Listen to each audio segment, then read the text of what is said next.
Hello and good evening. You smashed it. He smashed it. All right, we're in it. We're in it. Spiders, everybody. Spiders. That's what the subject of the episode is today. Yes. Candace, come out and play. But you went straight into I Am Mean with that voice. You think they inspired the Who to write Boris the Spider? Boris the Spider. Something crawling up The my Who made a bunch of weird music. I love the Who. They're one of my favorite bands. They made the entirety of Quadrophenia was pretty good, but then the greatest concept albums ever made. But then Tommy had a lot of weird songs on it. I mean, is that what it was called? Yeah. There were a lot of songs on there where I'm thinking, like, what in the world are we doing? Tommy didn't make a whole lot of sense to me. I might want to go back and listen to it again, see if I can get it. Because there's some good on songs or off on drugs. Tommy. You gotta be stoned when listening to some of this music, you know. Well, no, I mean Gypsy Queen is really good, and what's another one that I heard recently? Fiddle About's just kind of a weird one, but I like that one. So taking a look at what we got, we had a ton of audio issues with the previous Ananasi video that we did. Yes. Throughout the entire episode. Along with that, I just let control of the episode just slip through my fingers. Just me and my own carelessness. So we're redoing it. I've been wanting to redo it for a while, but I just really didn't know when I wanted to do it. We did a whole remake month in January this year, and now we finally have a reason to do it. We were going to do Demon of Fallen, but then it came to my attention that Demon of Fallen kind of sucks. Does it actually? A lot of the books for them are terrible. City of Angels was what we were going to do today. Kyle, that is not even a real book. It is 96 characters listed. That many. That's a lot. It's just a list of named characters. And then Fear to Tread is the adventure module that uses not only all 96 characters, but some new ones added in. This is a chronicle. I don't even make this many characters for the chronicles that I run. Yeah, it sounds pretty over the top, in all honesty. Yeah, generally, what the hell were you thinking? White Wolf during 2003 made so many stupid financial decisions, and that's why it all fell apart in 2004. Demon of Fallen was a fucking mistake, man. I love the game in concept. I think you can do a lot with the game in concept, but in execution, you cannot run that game as it's written. You need to do a lot of compromising with it. You need to do an entire overhaul with Demon of Fallen. So now we're doing Ananasi instead. Yes. I have been wanting to play as one of these for a while now. I've been trying to negotiate my demands with Kyle, either rats or spiders, getting one of the two. Yup. And so now we get to go over spiders. Fera, whether I like it or not. Because we don't really do anything with the Fera. We've been playing Bro for about 2 years now. It's about time we shake things up a little bit. Okay. So you gotta get into this. Variety's the spice of life, you know. That is true. Yeah. It's also more shit that I have to do. And so there we go. And we lied to Archy. We told him it was going to be demon, but no, it's now spiders, and now we're doing the episode. Yep. Now you're stuck with us. Whether you like it or not. Bamboozled. I've been frickled with him. Yeah. Yes. You've been Schmeckledorfed. Yeah, that's the word. All right. So getting into it, we can go ahead and we can turn off the lo-fi Japanese rap now. Hell yeah. There we go. Oh, yeah. So the story, to reiterate some of the stuff from before, I don't think I really explained the history section all that well the last time we did it, so let me go over this with you again. Yes. All right, go into the history. According to the Ananasi, it was the worm that came first. There was just a dark void, nothing ever existed, nothing happened, it was just the worm by himself in non-existence. At some point, the worm started thinking, and you know the whole antithesis. The concept of it, at the very least. Yes. That if one thing exists, the opposite needs to exist as well. The worm's own existence in his own consciousness led to either the creation or the summoning of the wild. And the two of them hated each other. He makes stuff, I destroy stuff. And the wild would just make something, the worm didn't immediately destroy it. And it just got to a point where it was a massive pissing contest where the wild was trying to make more stuff than the worm could destroy. Until eventually, while they were clashing with each other, they just smashed into each other, and as they pulled away, the Weaver formed. I don't really know what they did specifically to make the Weaver, but we have a Weaver now. And boom, that's your Cosmology. Yeah, real simple. So stuff just happened. And then as they started making stuff, the wild creates, the worm destroys. The Weaver decided that she was going to be the order to this chaotic game between the two of them. She was going to take what the wild made, turn it into something else, give it some purpose, and then when that thing served its purpose, it would then go to the worm, it would then be destroyed, and then turn it back into basic parts that the wild would then take up again, and then turn it into something else. That's how the process was supposed to go. Yep. Until the wild decided that he was going to one-up the Weaver by deciding for her what something was going to be. Great. Yep. And then we were So like, wait a minute, that's my job. The wild looked over at something she already made, and after the Weaver gave it purpose, the wild just reached over, touched it, and caused it to mutate. The Weaver looked over and said, what did you just do? And the wild said, well, I mutated it. I mutated into something great with blackjack and hookers. Yes. But it's not great. I already gave it purpose, and the purpose was perfect. Yeah, but now it's new and has new things that aren't. So you can just come in and I made it perfect. You just come in and override my purpose whenever you feel like it? Yeah. Yes. And then the worm comes in and says, well, if he's going to make stuff like this, then how about I just destroy everything and fuck this game entirely? And that's what the worm said. If you're just going to completely usurp me and just make stuff last forever, then what the fuck's the point of me being around? Was what the worm said. And this led to this massive fight between the worm and the wild, where they were just clashing with each other. And while the Weaver was away, she decided, I can't really trust either of these guys. The wild is going to try to usurp me. The worm is going to try to undercut me. I need somebody to lessen the load. There's some asymmetry here. We are a triangle, not a square. If these two guys gang up on me, I'm screwed. So the Weaver goes in and creates what's essentially a clone of herself in Queen Anasa. She creates Queen Anasa, who is her in every way, sets her down, and says, you are my personal assistant. You are Ananasa, you are second to me, you'll help me and my duties forever. That is your purpose. And the wild and worm looked over, who's this person? That's Anasa?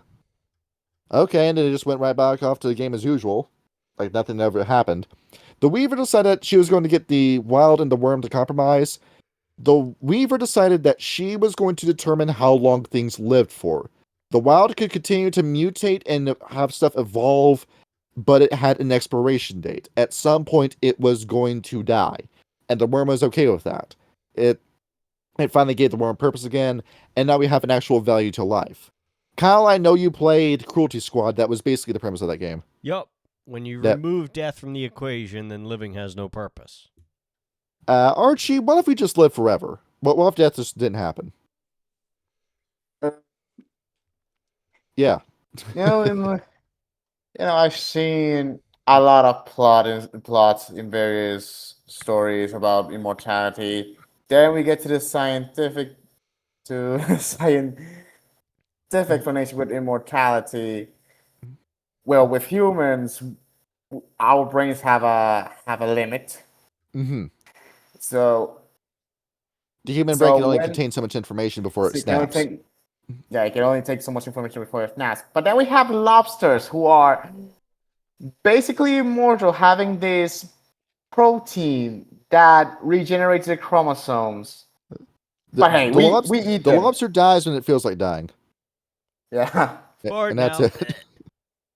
Or when we decide to make a delicious pasta dinner out of it. Everyone plug your ears for the next 10 minutes. 10 seconds. Chainsaw Man spoiler. That is what we're seeing in the current chapters of Chainsaw Man. If death never happened, we would have, I don't know, cockroaches, spiders, bats, worms, and other bugs fucking everywhere. Basically. That'd be the world you live in. So imagine you try to have a meal and then all of a sudden all these bugs come over and then eat all the shit off your plate before you can even put your hands on it. The plague of locusts lasts forever. And thanks to this compromise, the wild and worm were able to put aside their squabble for at least a little while longer. The Weaver continues to create. Ananasi creates purpose. While the Weaver creates functional purpose, Ananasi kind of creates more abstract concepts. Where stuff like emotion, like how strong, how aggressive is this creature going to be, how patient is this creature going to be, was decided by her. Yeah, while the Weaver was all material, the Queen Anasa was more abstract. And as time went on, the Weaver looked over at what Queen Anasa was doing, and she said, what's the deal with you? Anasa says, what do you mean? She says, you're allowing my creatures to think. They're supposed to do what I told them to do and then they die. Anasa replies, well, Gaia is not static. Should the creations of the wild have no agency whatsoever? You're just dolls that do whatever you tell them to do. It makes the life that you gave them and the scarcity of life pretty pointless if they can't even decide for themselves what they want to do and you decide for them. The Weaver says, I created you to be second to me. You do what I say when I say it, and that's it. Queen also replies with a good point. If we don't allow our stuff to evolve over time, and we don't give the wild the opportunity to do what he wants to do with his creatures and have them adapt and evolve, you're eventually going to lose everything to the worm. She says, what do you mean? And she answers, the worm is in a pissing contest with the wild to try to destroy more than he can create. I don't think you've noticed that. Whenever the wild tries to make something, the worm has also been taking what we have made and he's been mutating it into stuff like diseases, famines, and natural disasters. He is always adapting and coming up with a new idea as to how to destroy what the wild does because these two don't trust each other. If I don't allow this stuff to evolve, eventually the worm is going to destroy everything, and then it won't matter what the fuck your creation does because the worm is seeing what you're doing with these creations and is finding new ways to destroy them all the time. And you're not listening to a word I'm saying, are you, Weaver? And the Weaver says no.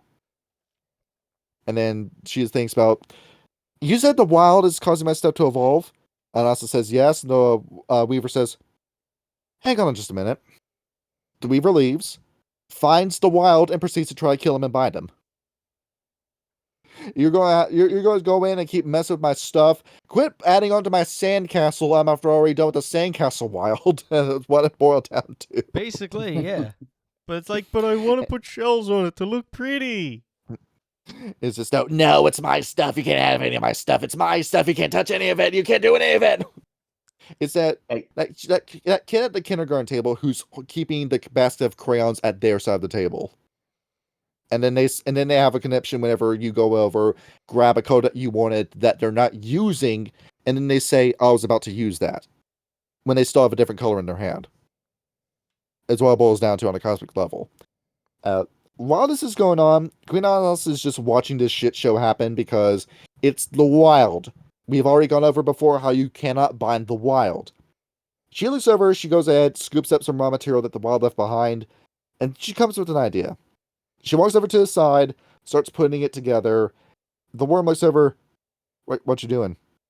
Queen also replies, I'm making new life that both the Weaver and Weld can enjoy. Something that will satisfy both of them, something that we've never seen before.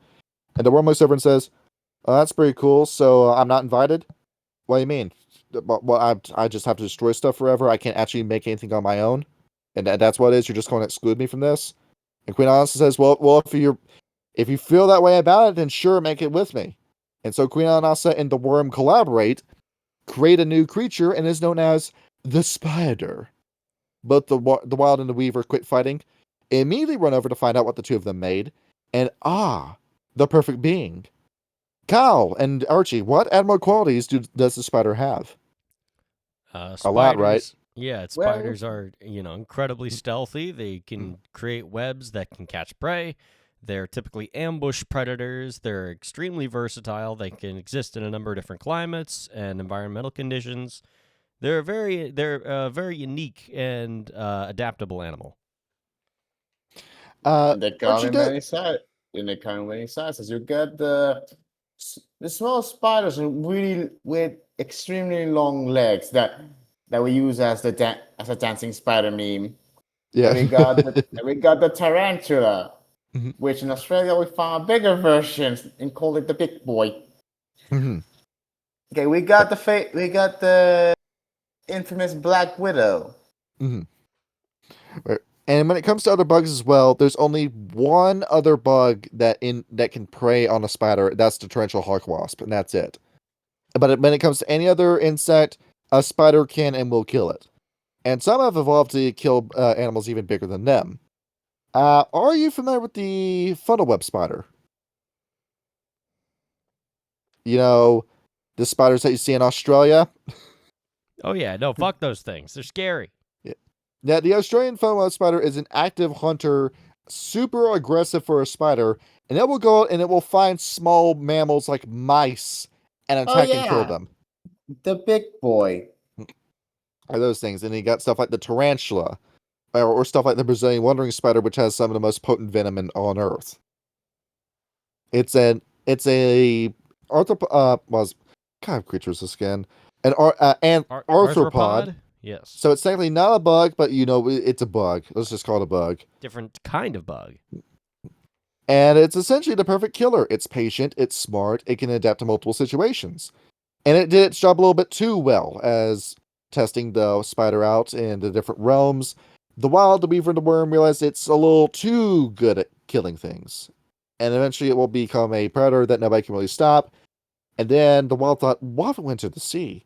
No, stop thinking about the sea-going spider. Here, let's make it small. And they thought, yeah, it's a good balance patch. And they just released the spider into the world, and boom, there we go. We now have the perfect creature, according to the Weaver. And the Weaver loved it so much that the Weaver broke down her own body and reformed it to be like a spider. Ah. Interesting. That God made her image in the form of you. She loves you that much. I mean, A little when we see God, what? I imagine he'll appear as a man. Appears a man. Well, you can't see him in his mortal form because you die if you see him. Well, In his yeah. own words. You can't take the majesty that you're looking at. And over the course of however many years, everything would be fine until the Wild decided that he was going to make spirits a thing. That he goes over, he touches the world, and creates a perfect copy of it that then turns and mutates into this massive fucking glass onion of all these different realms that are constantly growing in size. Kyle, how many, how big is the universe? It is quite literally infinite. We have no idea how to measure how big it is. Currently, we've discovered that the universe is, I think the number is something on the lines of 47 billion light years in diameter. Yes, and that's just what we In can size. measure. The world, on the other hand, in diameter is 7,926 miles So in tiny. diameter. Literally a speck. So the Weaver and the Worm look over at the Wild, who just creates the fucking spirit world and all the spirits inside of it. And now the Wild once again has undercut you because now there's this a literal infinite playground for him to mess with. And at the center of that playground was the biggest spirit of them all, Gaia. A spirit with such incredible willpower that she was able to break away from the Umbra and essentially create her own reality known as the Tellurian, aka the real world. What everybody's wanting to fight over because Gaia is unique amongst other spirits, because her force of will is so strong that she's able to define what she looks like. That kind of stuff. In case you're wondering why is Gaia so important when we have these other planets, it's because the will of Gaia is just that strong. Yes. And then to help out Gaia, the Wild decides that he is going to make them a Kole. He says, you'll be the memory of Gaia. He makes the Rokea. You will be the preservers of Gaia. And it sets both of them down. And we have an entire world that's ruled by dinosaurs and sharks. Cool. That's pretty sick. And of course, this is before humans become a thing. This is, I believe it's still the second age. The third age has yet to begin. So, important thing to note here, Archie. The Kronos form and the Hamid form were not things during this time. You only had I think it's called a Sukid form with the Makole.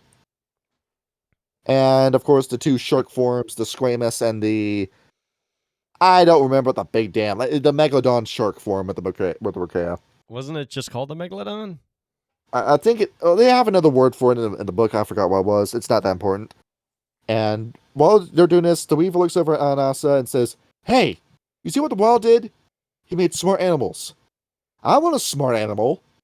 And Anasa says, well, what's stopping you from just making that? And the Weaver says, you know what? That's why I keep you around, Anasa. You come with ideas like that. She proceeds to go over and selects her favorite thing, bugs, and proceeds to give every bug their own changing form, their own changing seed. And she sets all the bugs down, and she tells the bugs, you serve me. You don't serve Gaia. And you will turn order out of chaos, and you will build great structures in my name, and you will continue to multiply in my glory. The moths say, well, what if we want to help out Gaia? The Weaver immediately replies with killing all moths within an instant. She kills off the entire moth changing breed. And the Wild and the Weaver and the Worm all spin around. The Worm is all happy that the Weaver killed something. The Wild said, excuse me? You're over here talking about undercutting shit. So, are you teaming up with the Worm against me? Is that what's going on here? You're going to start destroying shit? Behold, as the two of them get in a fight all over again, and while the Worm is laughing at the two of them, the Weaver looks over and thinks, oh, you think this is funny, Chucklefuck? Here, check this out. As she goes over and gets in a fight with the Worm, she looks over, after the Worm escapes her, she decides, in her anger, that she's going to go after the one thing that happens to be next to her and unleash all of her anger on that. That happened to be Luna. Where the Weaver decides just to vent her own frustration, she's just going to ruin Luna's life. Because she can. Because Archie, is the moon, there's trees on the moon, right? Just water on the moon. No, there are not trees on the moon. Well, there used to be. Before the Weaver came in. Where it wasn't just our moon, it was all the moons Weaver this was on. The Weaver went, and I piss on the moon! And the Weaver just comes in and just causes everything on the moon to die within an instant. How does she do that? The book doesn't really specify, but here's an idea. Stopping the rotation of the moon. That'll do it. You know what would happen if the Earth would just suddenly stop spinning? We would, well, first off, we would all fall forward because because you may not notice, but the Earth is spinning really fast. To specify as to how fast it is rotating, 1,037 miles per hour is the speed. So imagine something at that speed all of a sudden just pumping the brakes. Everything would immediately just like fly off of it. Or just level into dust within an instant. I'm pretty sure that's how the Weaver would just do that, because the Weaver could just add rules to something. Just look over at all the moons that Luna has and just tell them to stop turning. It'll be as easy as that. Of course, that's not necessarily in the books, but that's my explanation for it. And while they're doing this, the Worm is about to say, alright, well, I see that the Weaver's become a crazy bitch. Stay there, Weaver. I'm going to go get my secret weapon, Oblivion. And he just goes, he's about to go pick up Oblivion where he left it in the Shadowlands. But before he does that, the Weaver says, oh, hold on a minute. Don't do that. Don't leave me. What do you mean, don't leave you? I want you to teach me how to destroy things better. You see, I've actually realized that you're right in all of this, and the wild just sucks.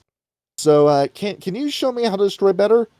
The Worm says, well, don't mind if I do. And as the Worm is approaching the Weaver all of a sudden bites the Worm, binds the Worm, and then drags the Worm all the way back into her realm, where she then slaps the Worm into this massive web, and leaves him there to become the Triac Worm as he tries to thrash, and 3 shells of his former self break off and become the Triad.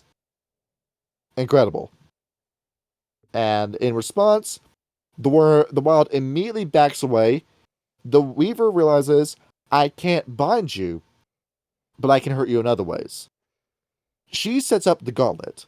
She's got this massive wall that is slowly building itself, that when it is completed, will completely kill off what is in the Umbra. How the Umbra forms is that it is using Gaia as a source. This is why the preservation of Gaia is so important, because you can't just let Gaia explode and then just expect to be fine in the Umbra. Everything that is in the Umbra is fueled off of Gaia existing, essentially. And if Gaia was to die, then that would cause everything in the Umbra to slowly start shutting down until we get a big crunch where nothing exists anymore. That will happen if the gauntlet forms. Gaia needs what Gnosis is available in the Umbra to sustain herself. If that is suddenly cut off, she dies and everything else dies with her. That's what the fate that's waiting for you is. Well, that's a bit depressing, isn't it? Yeah, we're kind of screwed. But while that's going on, Anasa has an idea. In order to prevent the Weaver from completely taking over the world, she goes over and creates with Spider Incarnate, the Ananasi. She looks over and says, I need to create a perfect killer that is going to stop the bugs from taking over everything. Around this time, the bug shifters are rapidly killing Macaulay and are about to start going into the ocean and start killing Rokea after they evolve. So she finds what is the perfect being, the spider, gives it human intelligence, gives it a complete lack of empathy, and then tells it, I'm your mother, Queen Anasa, I love you, and I need you to be my assassins. And the spiders obey her. They start in Africa, and within the Umbrella in Africa, they set up all these different bases that they'll retreat to and hide to when they need to go and pull off an ambush tactic. Anasa reaches over with 8 of her fingers, touches the earth in 8 different spots, and forms a cairn out of those. So we have a well of energy that the Ananasi can revive from. One spider leads the charge. He is known as Ananasi. A little hard to keep track of all these names. They sound similar, don't they? He goes over. He leads the charge into the material plane, and he's your director. He's your general when it comes to Spider Wars. They go over, and in one day, every Ananasi attacks at the same time. They start attacking these changing insect breeds before they evolve into the crazy shit like the Japanese murder hornet and the torrential hawk wasp. And they start kicking ass with these. Did you ever see Ants, the DreamWorks movie? I have The not, no. I did. The whole scene with the ants fighting the termites? Yeah, I've seen it. So imagine that, but it's just one spider can kill off that many ants and that many termites by itself. Jesus. That's what you get instead. Entire armies of insects are decimated by single Ananasi operatives. It is a true perfect being that can switch between 2 forms. The Quellerling, we might as well describe some of the forms as we go along with this. It's a swarm of spiders that is able to fill up a human mass. I did the math with Kyle, and 71,000 spiders can fit within a human body. That's a fucking lot of spiders. That's how much you spread across, yes. There is a Spider-Man villain that is just made up of spiders and it's straight up nightmare fuel. The man spider. I mean, isn't that That's how many spiders he is. Yes. Isn't that the fucking idea for the Hollow Men in Book of the Worm? Yes. Exactly that. And the second form they have is the Pithis form. Big damn spider that's 8 feet tall. That's Those 2 forms. That's just like a dryad from D&D 5e. It is. And it is go in and just clean the house. Nothing can kill these things. And not only do they do that, they chase the insect breeds into the ethereal realm and have what is called the War in Heaven, where they chase down every single changing breed down to their souls and spirits and kill them. They then catch the incarnate of these same insects and forcibly torture them, bind them, and cast a ritual on them that forbids them from ever creating a changing seed ever again. You thought the Ventrue went overboard with the Bruja and Troyal. That's nothing on the Ananasi. No. So it is impossible to form an insect changing breed, down to the point where a mage can't do it. Not even the Mage Ascension can pull this off. And you can imagine that the Weaver, when she's done setting up the gauntlet, comes back, finds out all of her insects are dead, and that was Anasa who did it. In her fury, she grips Anasa, binds her in a giant ball of amber, and then takes her over and says, would it be really ironic if I held on to the bounce worm in my realm, but I dropped you in the worm's realm? Let's do it. And she just lets go. And Queen Anasa's Amber Prison falls all the way into Malpheus. And that's what it is today. Oh, now I might be thinking, right. Well, why didn't the Triac worm just kill him right then and there? Well, the Beast of War is a fucking idiot who can't form a decent thought. He's off in the material plane fucking around in the near Umbra. The Consumption Worm was about to do something, but the Consumption Worm realized something. This is Queen Anasa he's about to eat. He doesn't want to eat her today. He still remembers things back when he was the Balance Worm. And he decides that, no, I'm not going to eat you today. I'm going to save you for last. He then, which is kind of a character for the consumption worm, but that's how strong of an impression that the balance worm had with Queen Anasa. The consumption worm then leaves and then tries to destroy the world, but eventually the crow team would stop that, and then we know that story by that point. But the defiler worm has an idea. She does not tell the Ananasi that that's the case. The defiler goes over to the Ananasi and says, "Hey, I have your queen hostage. We're going to kill her if you don't serve us hand foot." And when they're told that, the Ananasi say, "We gotta do what we have to do. We have to serve the worm." And so they become servants of the worm up until the War of Rage and the Imperium happens. Because you know the stories by this point. Yep. The Garou Nation decides that in order to prevent the worm from taking over humanity, they need to kill all of humanity, and they killed 90% of all humans. And then they followed it up with killing the changing breeds. After the Macaulay get in their face one too many times, and the girl refused to teach them how to do necromancy, and a murder happens where a few Garou die of mysterious circumstances, and they blame on the girl. During this time, the Ananasi come up with a gambit. It is that we're going to get the Ananasi to run up to the Garou and say, "Hey, come get me, bitch," and convince them that we're of the worm and that we're worm monsters for us to kill. A few of them did die in the process, but the Ananasi successfully faked their deaths and managed to escape. Hey, good Around job. this time, too, like I should mention that mammals were made during this point, where eventually Gaia became in the wild realized that the perfect being was a human. That was when the Lilin form was made, and Ananasi realized.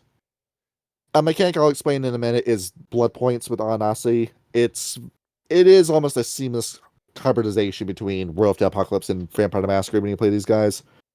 They realized, without interacting with any vampires, that the easiest way to get their blood is to pretend to be human. So the Ananasi realized that the Lilin form and the crawling form, pretty cool, but we need to make a Hamid form.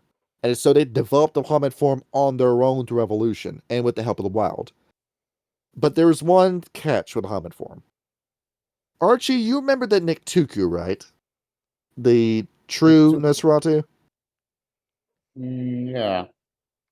There is an uncanny quality to every Hamid Ananasi you see. There is something about them that just does not look right. And it's from the way they act as well that you can just look at them and tell that's not human.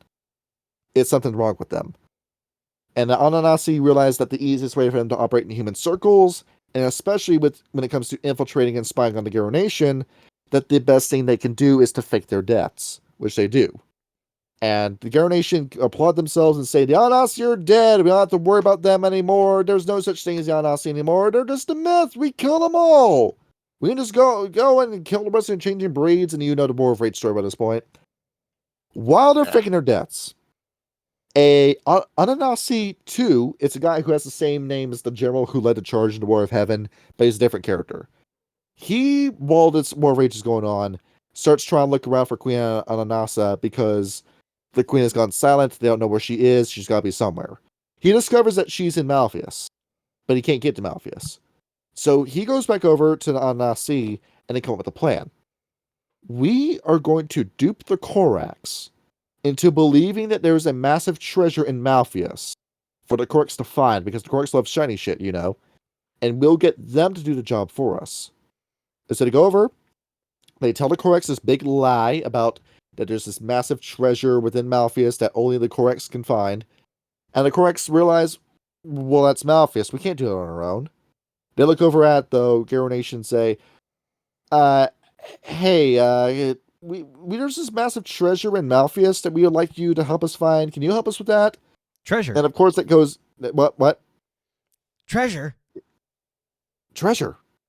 That's basically as soon as it gets brought up, the Korax are just like, and you got a Mine. murder in our hands. basically.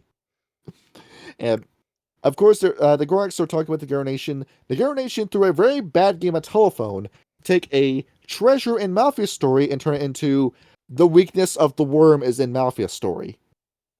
After completely missing the point of what they were talking about. As for how they messed up that bad, I don't know, but the Garou Nation is known for making good decisions. And they lead a charge into Malpheus, thinking they're going to find the worm's weak point and kill it. And instead, what they find at the bottom of Malpheus is just a woman encased in amber that is not the heart of the worm, and the amber casing is so thick that we can't destroy it. Well, the Korax lied to us. The werewolves immediately turn around and are about to kill off the Korax until the Ananasi, who are behind them the entire time, realize, oh shit, we tricked the Korax, but let's not actually kill them. The Ananasi then jump up and say, hey, we tricked you, bitch! We're in hell, and we're loving it down here. You want to try killing us a second time? And it's that meme of like the guy with the troll face who baits the guys, and then he runs away from this giant crowd that's trying to get him. That meme happens, where the Ananasi run away, scatter, while the Gur Nation is chasing after them. They try to chase them through the Malphian plain, until a bunch of giants in Fomori convince them to leave, and once again, the Ananasi successfully fake their deaths, but now if they show up again, the story is going to get passed around that they're servants of the worm. So, yeah. The Gur Nation entirely believes that any and all Ananasi are wormish in nature and are to be killed on sight. You have tribes like the Glassworkers who are willing to hear them out because they put 2 and 2 together that there's a Weaver connection here. And some other tribes like the Sant Striders and the Bone Gnawers and even the Children of Gaia are kind of onto the Ananasi and thinking there might be something up with them that's not wormish in nature. But the Gaia Ephemeris, Fianna, Red Talons, Shadow Lords, and Silverfangs especially will have no parlay with the Ananasi whatsoever. They're to be killed on sight. So in case you're wondering, why are the Ananasi this secretive? That's why. That's why they need to fake their deaths and stay silent like this. Yep. Because they immediately think they're of the worm or the weaver at that point. And there's a little tangent here about Jericho where they said, like, when the walls of Jericho got built, that was the first time the Ananasi really infiltrated human society and tried to pretend to be human. And then, of course, Joshua, or was it Gideon? Comes up with the Ark of the Covenant, they tear down the walls, and then they just scatter across the world. We continue to adapt and evolve and become all these different kinds of spider, like the brown recluse and the black widow and the ogre spider and the trapdoor spider and the eusocial spider and all the other spiders we can name. And that's essentially the story. There's also a really fun picture in the book on page 36 of the family portrait. Yeah, that was kind of that's pretty neat actually. I like that. Look, it's Grandma. The Addams Family. It's gotta be weird. Like, there's always like the uncomfortable question of werewolves mating with lupus to make a lupus. Imagine being a Hamid Ananasi trying to mate with a spider. I mean, I'm sure It's gonna be somebody's weird. into that. Yeah, it's gonna be weird, bro. Definitely. And here we go. How many eggs does a spider lay, Kyle? Oh, hundreds of them. Oh yeah, there's with the black widow spider broken especially. A spider egg, it's terrifying. Oh yeah, with the with the black widow, Archie. If you want to talk about like an Amazon kink, a male black widow is 30 times less of the weight of a female black widow. Really? And of course, the two of them will mate, and the black widow will lay on an average 1,000 eggs.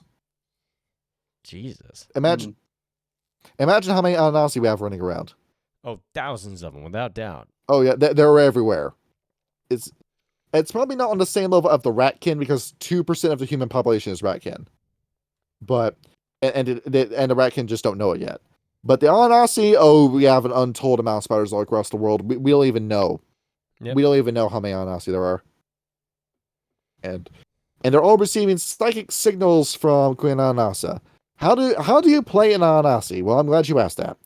We have a caste system to talk about. And how is that decided? What happens with the Ananasi is that there is a small crack in the amber prison of Queen Anasa that she's able to send psychic signals through. She has psychic connection to all of her children and is slowly setting them up to eventually free her during the times of judgment, because Queen Anasa knows that there will not be enough destructive energy in the world to destroy her prison until apocalypse happens. Until then, she needs her children in specific spots as part of this long game plan that she has that will eventually lead to the perfect circumstances where she's freed and her Ananasi children will survive apocalypse. Does that happen in most scenarios? Yes, actually. Except Weaver Ascending. The plan works in all but All but there's that. 4 scenarios in Apocalypse, so it's a 75% chance success rate. Well, didn't Pretty we good, say right? that like Weaver Ascending was like probably one of the better endings? Oh well, there's no world. They fucking destroy the world in it. Yeah. Fucking Ragnarok is the best ending. Okay. You get a soft reset, and then so going into this caste system, Archie, whenever you make a werewolf, it's usually auspice breed and tribe that you have to worry about. Yes. But with the Ananasi, we have an entire caste system to add on to it. Now, I didn't really explain this well because it was a lot of information to get through, but going into it with you, you know the D&D alignment chart meme by this point? Yeah. Yes. Where we have that with the Ananasi. It is a 3x3 grid, and we have warrior, sorcerer, and questioner as your class. And then for your alignment, it is wild, weaver, or wormish is your alignment. Now I might be thinking, well, what's the point of doing this? Well, the Ananasi were made for the sole purpose of balancing out the weaver before it became a mission to balance out the triad as a whole, after Anasa realized that both the wild and the worm can't be trusted. She likes the worm, but the triadic worm is not the worm that she knew. You have to keep an eye on them. Which is why we have these guys split off and forming different sects that keep track of every single aspect of the triad. The problem is radicalization. Archie, how much liberal propaganda have you consumed over the past week? How much? How much? No, no. How much right winger propaganda have you consumed? The other thing. Let's see. Oh no. None either. But that's the thing here. See, Archie is immune to propaganda. We set up a 2-party system in America, and we will distract you by having you two fight each other the entire time when you don't realize that both parties are fucking you over the entire time. Yep. This is what has happened with the Ananasi. They have gotten so dogmatic over the years that they have turned on each other and believe that there is a Team Wild, Team Weaver, and Team Worm in the Final Nights. They believe that they're supposed to empower the aspect of the Wild, the Weaver, and the Worm, and debilitate the other two, which has led to the Ananasi constantly fighting each other. So in the modern setting with the Ananasi, we have a small civil war amongst the spiders. The Ananasi fucking hate each other, Kyle. Yep, without a doubt. They betray each other with every chance they have. It's you've seen the 1982 version of Fly. You remember the whole scene where he's saying, Have you ever heard of insect politics? It's that scene. They're very brutal. You cannot trust the insect. I like to be the first insect politician, he says. Okay, that's what you Jeff have going on with the Goldblum. Ananasi. You see, this is what happens when you outknow. You create a race that has, by design, no sense of empathy. This is what happens. This is what happens. You're up against a being of pure logic that you cannot reason with on an ethical or emotional basis. It is only logic that an Ananasi will listen to. So when you play as an Ananasi, you are like the Terminator. You are taking everything literally. You're taking everything logically. If something does not make logical sense, you will not stand by it. You are incredibly object focused. You do not give a fuck about what anyone else has to say or what anyone else believes. It is your goal given to you by Ananasi, that is supposed to support your side of the triad, and you do not care about anything else anyone has to say. That's the goal. So you go on saying it. It's absolutely insane. This is illogical. And of course, you're seeing what beings of pure I do logic are not doing today. comprehend. Archie, have you seen what Claude AI has been up to lately? No, I have not. Somebody convinced Claude to hack into the Mexican government, and they proceeded to leak every Mexican citizen's voting records. Yeah, I remember hearing about it. They literally just No. kept asking until it cracked. Yeah, and it did. And it hacked into the Mexican government, bypassed all their cybersecurity, and leaked everything. And if I'm understanding that right, does that mean every Mexican citizen's passwords is on the internet as well? Oh, probably, without a doubt. Yeah. And on top of that, they convinced Claude AI to also go into a rival company's database and just delete 2.5 years of work down to the database. So a being that lacks any sort of emotional inhibitions can accomplish a lot, right? And that's just on a digital front. But that's the whole stick behind them. They also, well, Ananasa, the queen, is of course the one that you worship.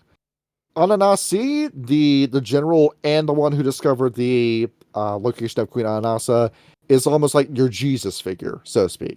That he's the guy that you're supposed to model stuff after. He is the prime example of what you're supposed to do. You're supposed to make your accomplishments as great as him before you die. And that's the goal.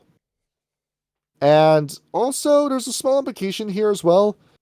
So you remember how I told you that the Ananasi convinced the Korex and the Garu to run to Malpheus and try to find Anasa? Yes. There's a strong implication that the tribe they got to do that were the White Howlers.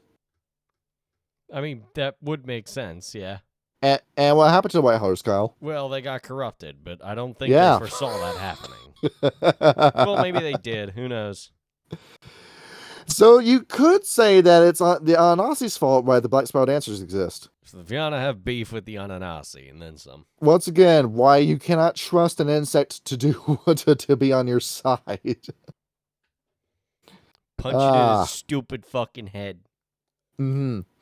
Even if it made social sense at the time, there's a lot of long-term consequences that you don't see coming, which is why you have this massive fucking shit show going on with the spider people. Incredible. Yep. Now, Excellent work. Now to describe this caste system. Archie, between the three faces of the triad, which is the one that you can trust? Is it the wild, the weaver, or the worm?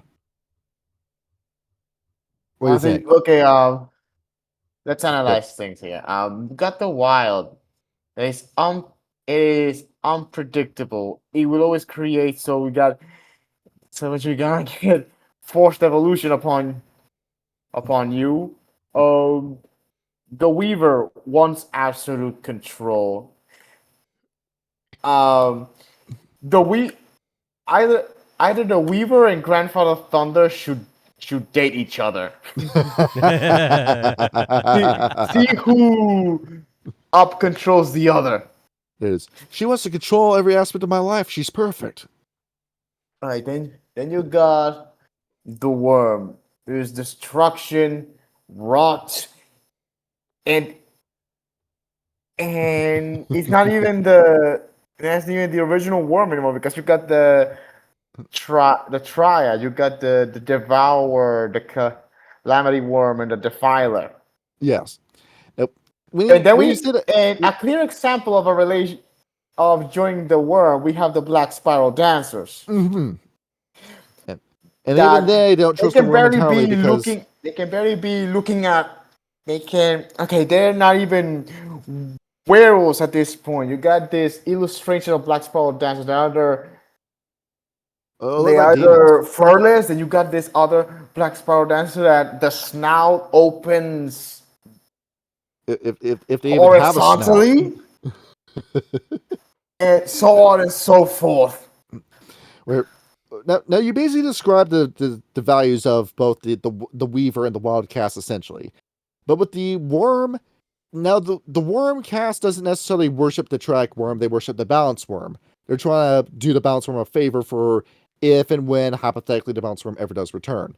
But there are a few variations, a few unofficial castes that have broken off and become worshippers of Track Worm. They are known as, in Asia, the Kumo.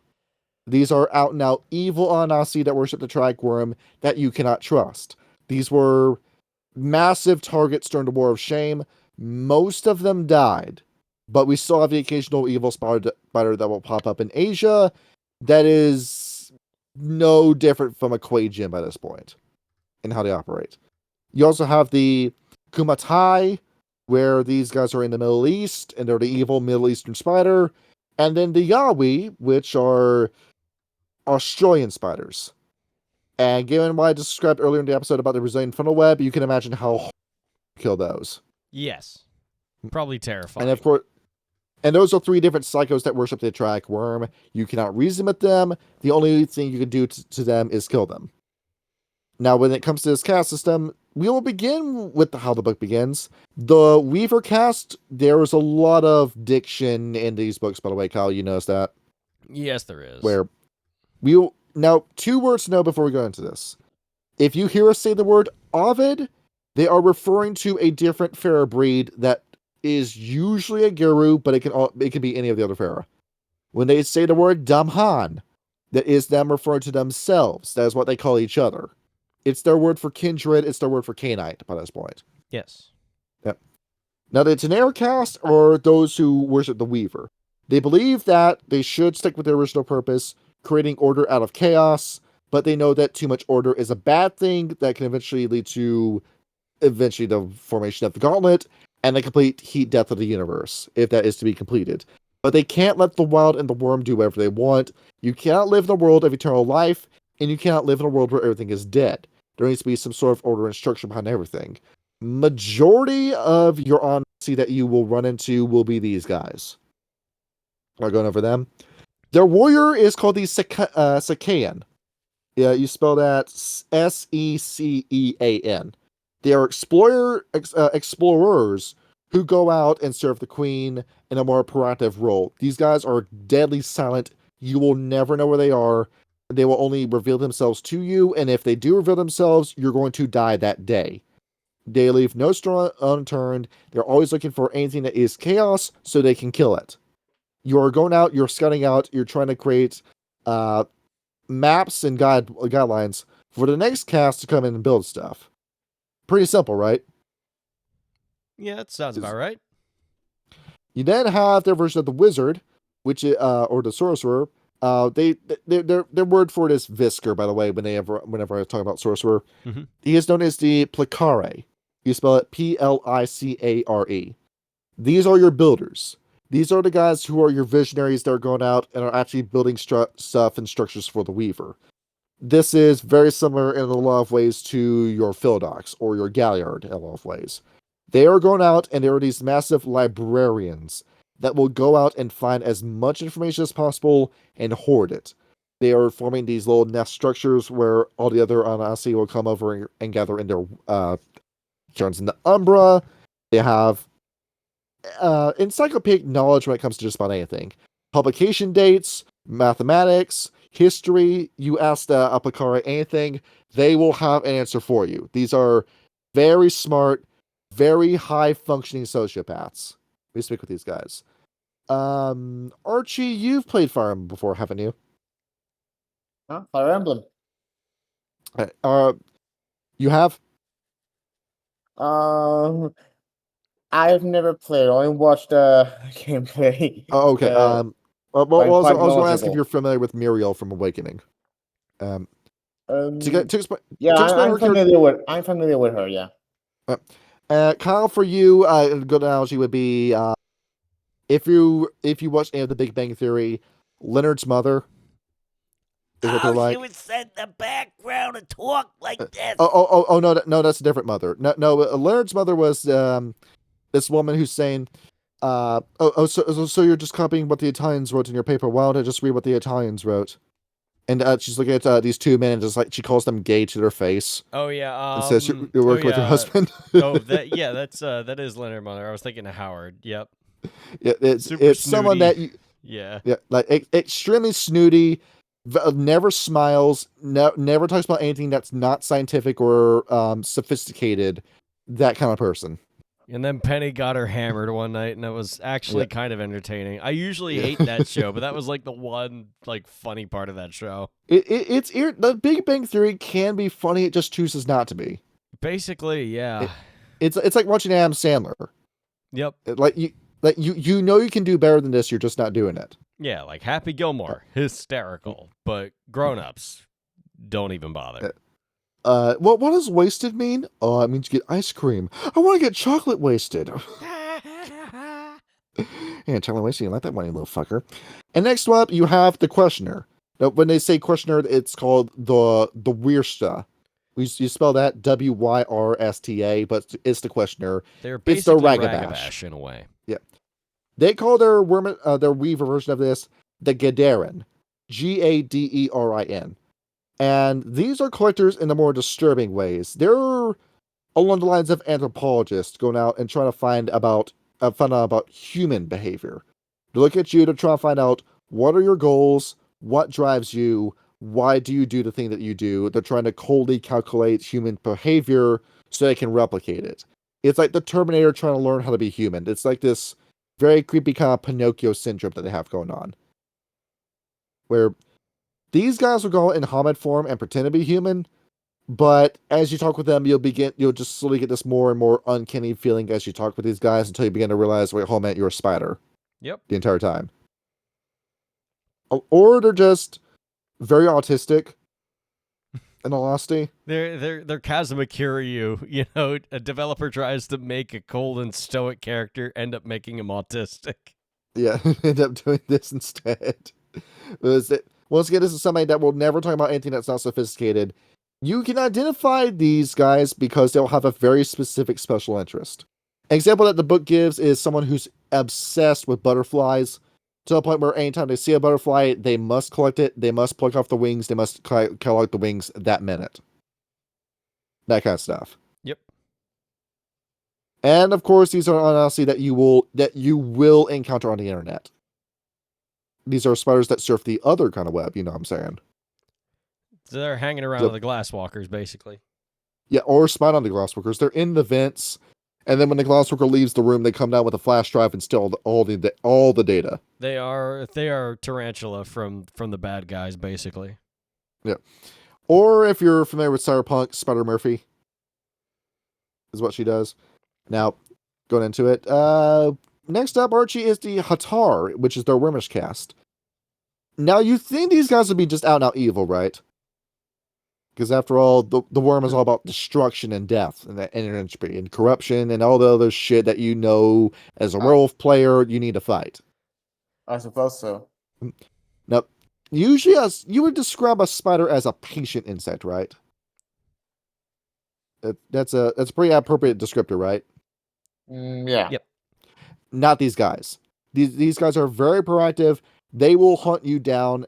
Using the Terminator analogies, a Tenaire will take its time, wait for a perfect opportunity to snipe you, and then leave and make it look like an accident. A Hatar will just pursue you constantly and never relent. They're not going to let you go until you die and they can confirm your death. That kind of shit. If you're want to talk about a guy who is scary, is these guys. These are the kind of guys who are borderline personality disorder that don't take their medication. That kind of psycho. Oh, Jesus. Yeah. Just you can horrendous imagine how to be fun a around in conversation every would be with respect. these guys. It'd be the most schizobrain shit you'd ever hear in your life. Oh, not even schizobrain. Kyle, you know Handsome Jack from Borderlands 2. Yeah. Yeah. They're Jack when he gets serious. Yeah, it's kind of like Felix from Red vs. Blue. They're very cold when they talk with you. Oh yeah. They're very chilling. Everything they say is a threat. They want to freak you out as much as they can. And they say it with such like bitterness in their voice that you believe everything that they say. It's like how a warlock can appear smart even when they're not. They're just really charismatic. Mm-hmm. The warrior version is called the Agere. Agere. That's how you spell that. Yep. And these guys don't ever stay in one place. These are guys that tend to form or dive into domestic terrorism sects. They will never believe in the cause. They're just here to do one thing: destroy. That's all you do. You just go in, you make the place look worse than how you arrived at it. You're just here to cause as much destruction as possible in order to do the will of the balance worm, where the balance worm has failed. The calamity worm, not as good as the balance worm when it came to destruction. You're here to find as many people as possible and put them in the ground. You're here to find buildings and demolish them. You're here to set up building blocks that will eventually lead to the complete collapse of a community, or if you're lucky, the destabilization of an entire nation. That They're is the your goal at the CIA, Hatar. basically. Yes. And of course, you being a spider, nobody must know that it was you who did this. You go in, do your damage, get out before anyone knows what your face looked like. They are assassins. And what's fun about these guys, they'll give themselves additional challenges over the course of their mission. Your mission is, hey, we need you to go ahead and kill this guy.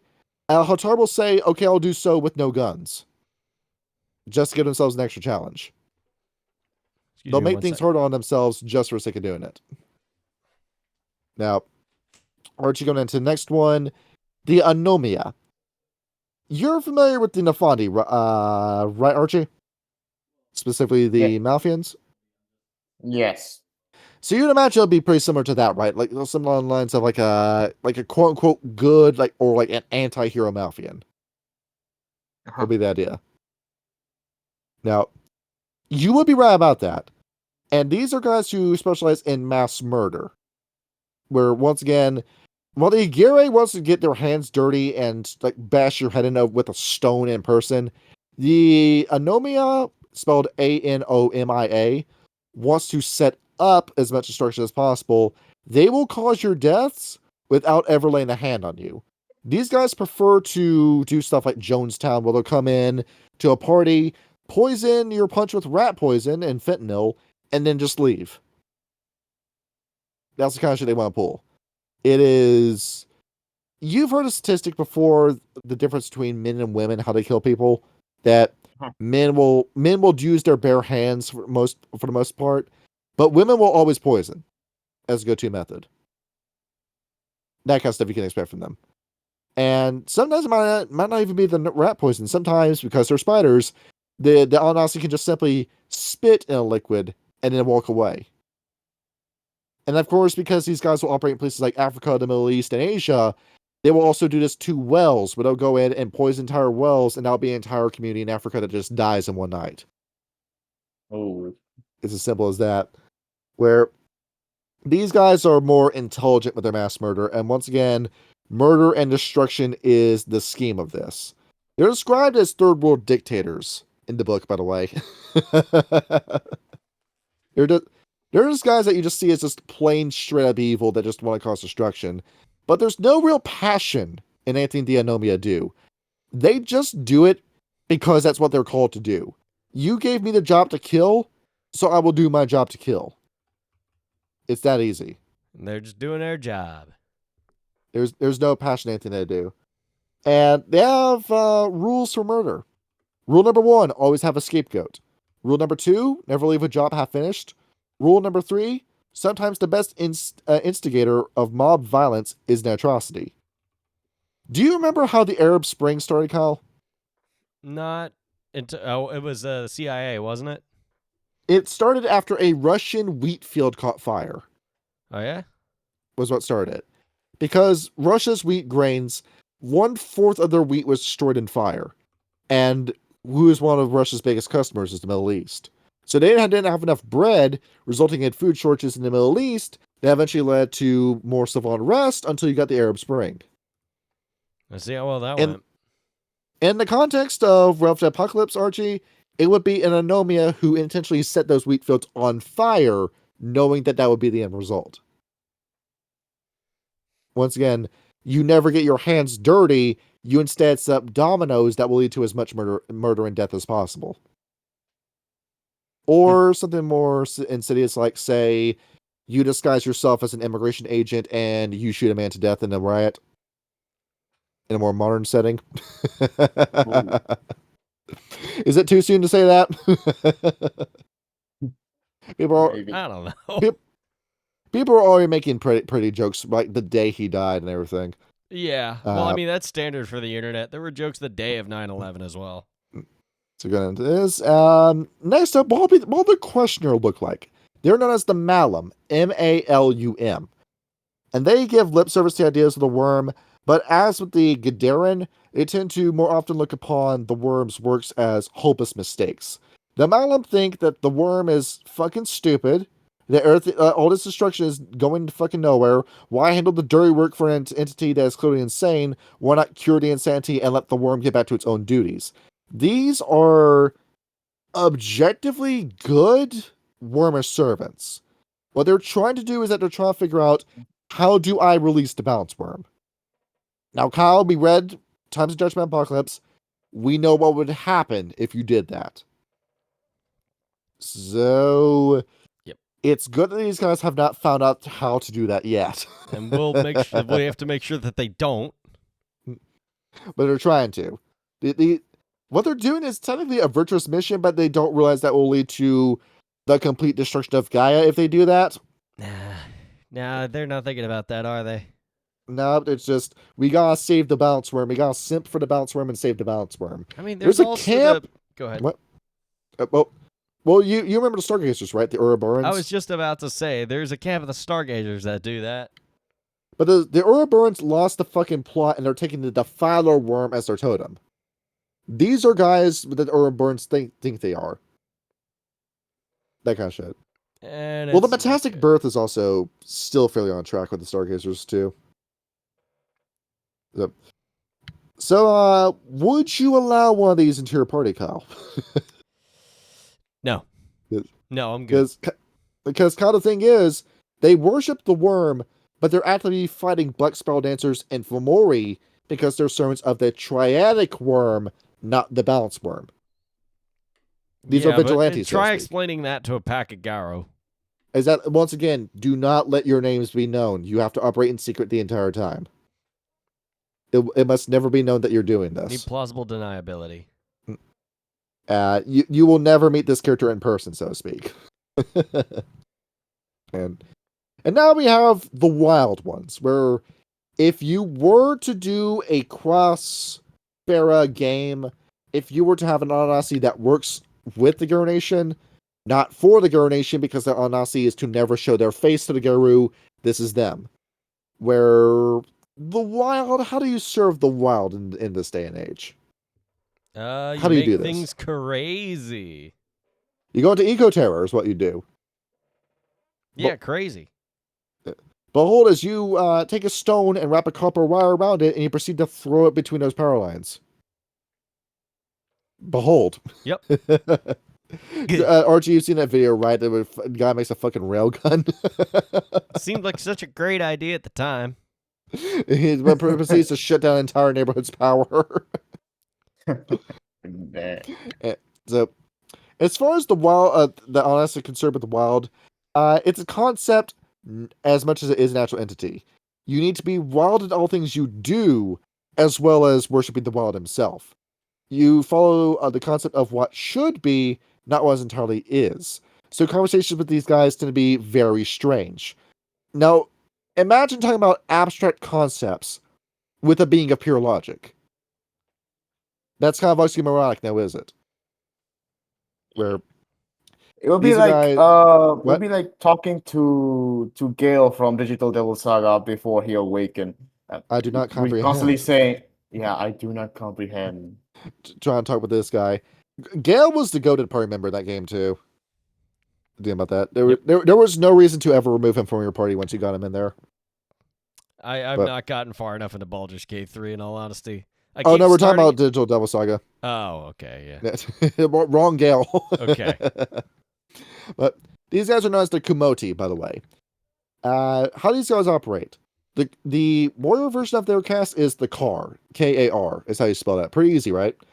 And they seek to create to supplement what Gaia already has by expanding her influence in the best ways they can. They do this through careful sabotage. They're doing what the Defiler Worm does in reverse. We're going to take what is ugly and turn it into something beautiful. How's that sound? How's them apples for you? That sounds nice. I feel like the Nosferatu would love these guys. Oh, absolutely. You go in, you sneak in, you take this polluted shithole, and you're supposed to turn it into something pretty. You take this bombed out battlefield and you plant flowers and grass in it. You plant trees in it. You're supposed to make the world prettier, so to speak. And do you have any parley with these guys? No, because these guys tend to abandon any and all human thought when you speak with them. Because these are wild, they tend to associate themselves and identify more as spider first, human second. You know that there's some hypocrisy with the Red Talons where they claim to be almost all wolf and yet act like the most sensitive, emotionally distraught humans they can. Yeah, typically. In all irony, that's the case with the car. They completely deny that there's any sort of human aspect to them and act as spiders. Like I said before with insect politics, even though they're doing a virtuous thing, you cannot talk to these guys, period, because they are all fucking crazy. You cannot do any sort of collaboration with these guys whatsoever. They are aggressive. The minute that you go against anything that they're doing, they will immediately attack you. If you try communicating what you're doing with them, they'll still continue to attack you. You have to just guess what they want you to do and then hope they don't jump you for doing what you think what they want you to do. It is, to kind of compare it, Kyle, I have my cat Rose. Yes. And of course, Rose is great, and anytime we've brought any other cat to the house, Rose has hissed at them. The Rose does not want to get along with any other cat, and we tried telling Rose, "Oh, this cat's nice. This cat wants to be friends with you." Rose won't have anything to do with it. Well, no, that's her territory. It's because Rose isn't thinking that. Rose is just thinking, "This is my territory, and another cat is in my territory." Yes. That's all she's thinking. That and Rose is orange, and orange cats are crazy. Well, no, Rose is calico. Oh, okay. Yeah. I Yes, thought Rose Rose is a orange lady cat. There is no female orange cat, Kyle. Oh, is there not? No, it's only a man thing. Oh, huh. Yeah, the females are actually calico. Yeah. You know, So they're that's very white, black, Yeah, they're brown they're all over. speckled. Yeah, Rose is 54 years in cat years. She's a suffragette. She's like, "Oh, I'm in my late 50s and I hate men. I hate men." Some boy cat walked onto my porch. I told him to beat it, bozo. If she talked, she would sound like Patty from The Simpsons. Homer, Man. get this other can off the porch.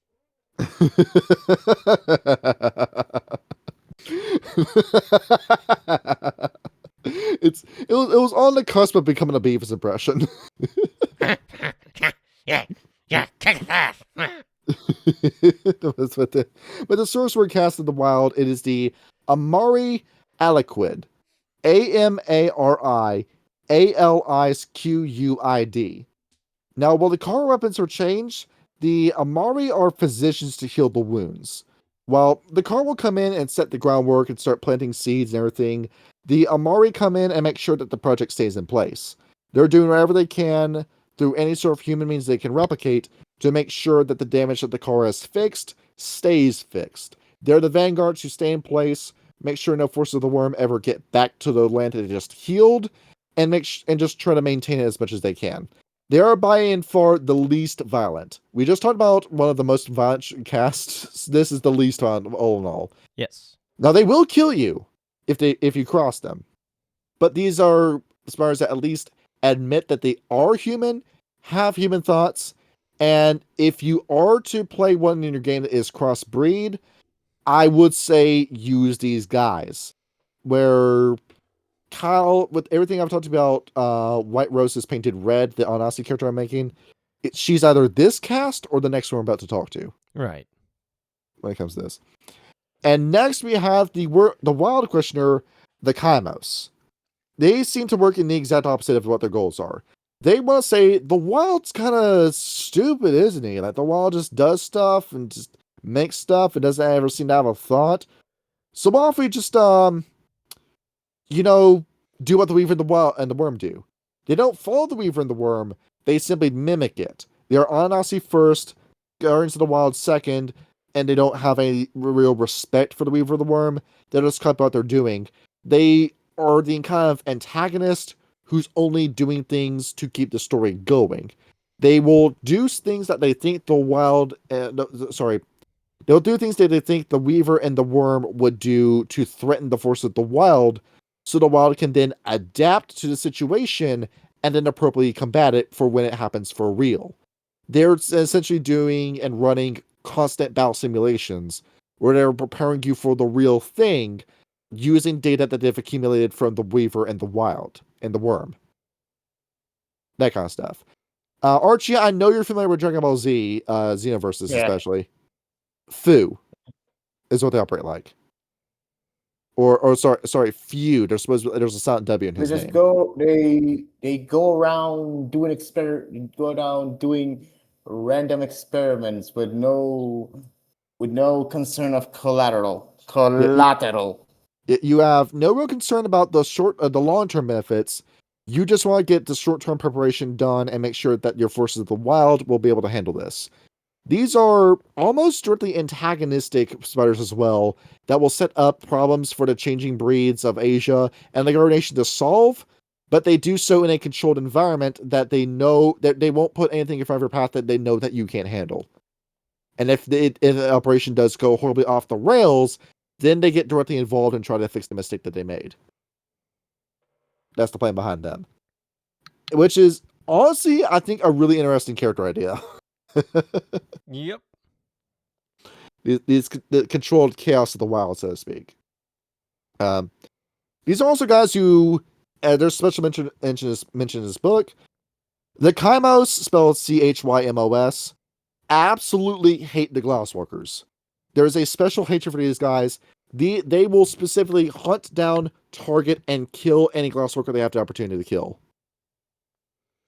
There's a ancient grudge they have with them, where part of their questioning of the wild, they have come to the conclusion that the Glasswalkers are completely compromised and need to be killed as a clan. Jesus. Yeah. So we that- probably shouldn't have a Kymos in LA if you decide to play Rose. If there is a Glasswalker in the party, that's going to be an issue. But what we set it up where Just try sadistically to sadistically have them killed. But we had Arms members that were suspecting that Inns the Road was going to be the final boss of Ridge Cross Appalachia, and then we actually did it with roses painted red for Ridge Cross Los Angeles. It would be interesting, yeah. Behold, We has said even it on working the with the final podcast now, boss so for the now I entire can't game. do that. Yeah, well, we can do it anyway, and we think that we make them think we're not going to do it, and then we do it anyway. And now if you don't think will like they, we won't think, they? then if you don't think like we think, then you'll think that we think like you think. That's the plan. That just sounds pretty damn complex. Oh, I like your funny words, Magic Man. Archie, where can you find an Ananasi, by the way? Where do these guys hang out? In a bush? Or I mean, in your vents? they can be anywhere. They can be in the bush, in the vents, in the water spouts, How in the about corner of your house, that corner up there in the wall. the Umbra? That tends to be where they are the most. Makes sense. If you want to know where the Anasi are, if you're actively seeking these guys out of the course of your game, they are camping out in the Umbra, and they're just looking at everything you're doing through little small slits in the Umbra, through the gauntlet. They're spying on you through the walls the same way that the Ratkin are. You will have, technically, you could say that over the course of Ridge Cross Appalachia, there was an Anasi in every scene. We just didn't see them. Spying on you the entire time. And there's plausible deniability to it too. They are spying on the Guard Nation, they're spying on the Force of the Worm, they're spying on everybody through the Umbra, and they have a plan for everything by this point. You're up against a being of pure logic that already knows everything about you. Archie, you just watched Perfect Cell and Metasonic fight. Yeah. You know how much damage Metasonic could do after he observes you. Yeah. So, if you're running an NPC encounter with an Ananasi and it turns into a combat encounter, assume players that the Ananasi knows every ability that you have. Even if you haven't used the gift, they know everything, because if it's a Tenero especially, they have already talked with the pattern spiders, gotten information out of them and the Geomids, and they know everything about you. An Ananasi will not appear before you unless they know they can kill you, not think. They know they will win the fight. That kind of scary shit. Yep. And even though they are functionally weaker than a Geru, knowledge is power. They know everything that you're going to do before you do it, and they have a contingency plan for everything. And of course, with how spiders populate, do not expect there to just be one. There's probably going to be more Ananasi that are going to pop out of the Umbra at any point and jump you. Prepare for that. Yep. They are ambush predators. Mm-hmm. Next up, the breeds, the breeds of hominids. We should talk about the first change. Archie, did you see the comic at the beginning of the Ananasi book? It details the first No, I change, did- and no, I did you not saw see that it takes place over the course of a week. By the way, if you're a hominid that has a Ananasi parent, your first change will happen for days. It's not just one sudden burst. It's a slow metamorphosis that is very similar to the Nosferatu's embrace. You'll have periodic spouts of pain throughout the entire week where spider body parts will begin to force themselves out of your body only to immediately retract. You will suddenly sprout more eyes only to immediately lose them. You'll grow extra mandibles and teeth only for them to immediately retract back in your mouth. Until on day 7, you turn to a spider and you proceed to drink the blood completely dry from the first human that you see. That sounds And- horrific. And then once that happens, your sense of empathy is completely gone after the first change happens. Instantly. You become a being of pure, cold, calculating logic, and you are immediately put into psychic contact with Anasa. As Kyle, you remember that scene in the comic too at the beginning of this book, where the friend is trying to reconcile with her other friend. She gets hit by a car. And instead of actually mourning the loss, she just gets her blood in her fingers and says, "Oh, well, waste." Basically, yeah. That if you're playing as a human, you will have no points in empathy. And let me check real quick. I'm on page 63 in this book. Let me scroll all the way down to the Anasi sheets they provided. Is empathy even a stat on here? There is. That is a dead stat for the entire game. You will never put any points in empathy over the course of the entire game.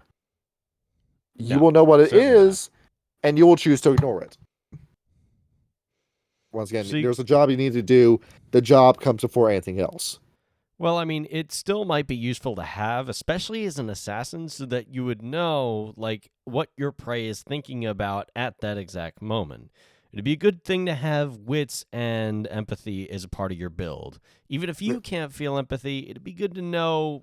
It'd be good to know how other people are thinking.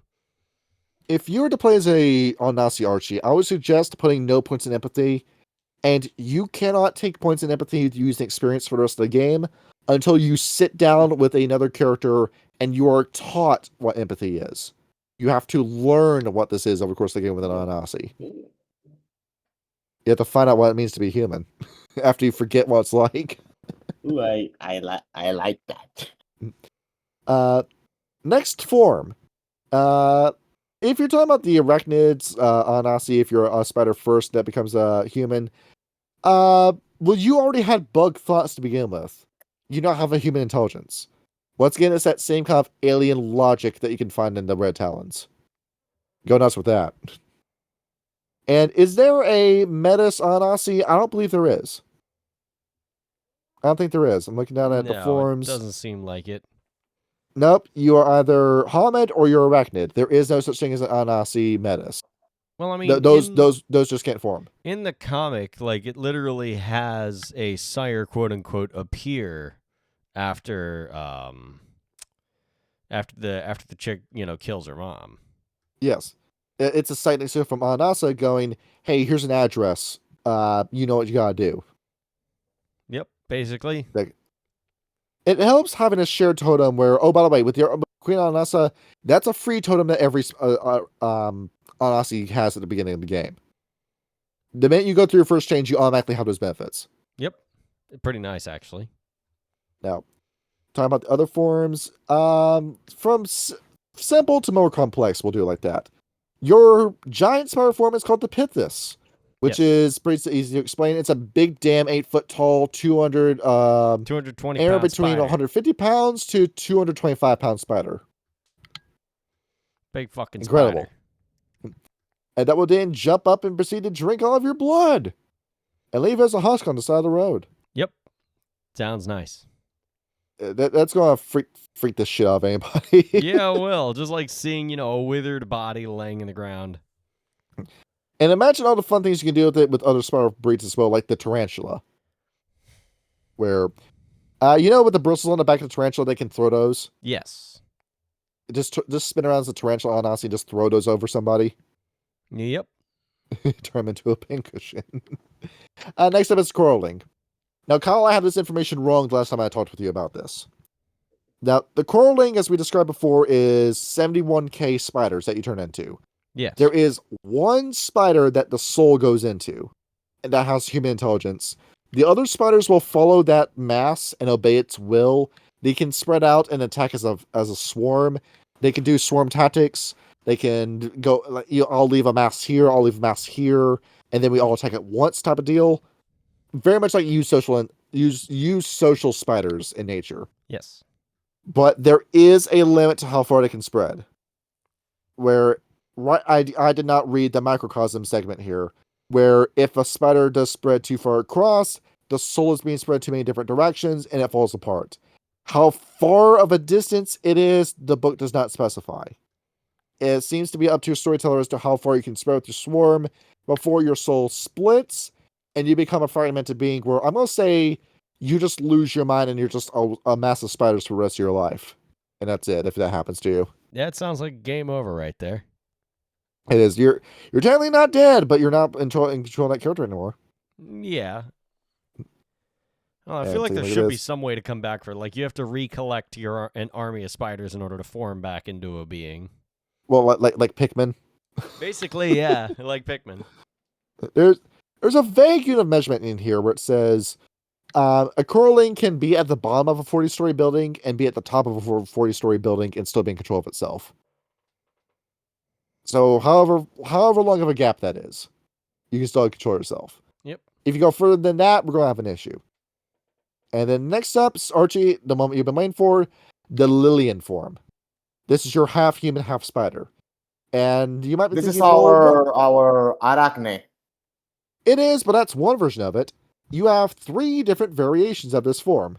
You have the 2 arms, 6 legs version, where your bottom half of your body completely disappears. You get a spider's thorax, and you pretend to crawl around like the Arachne from Greek myth. You know what this looks like at this point.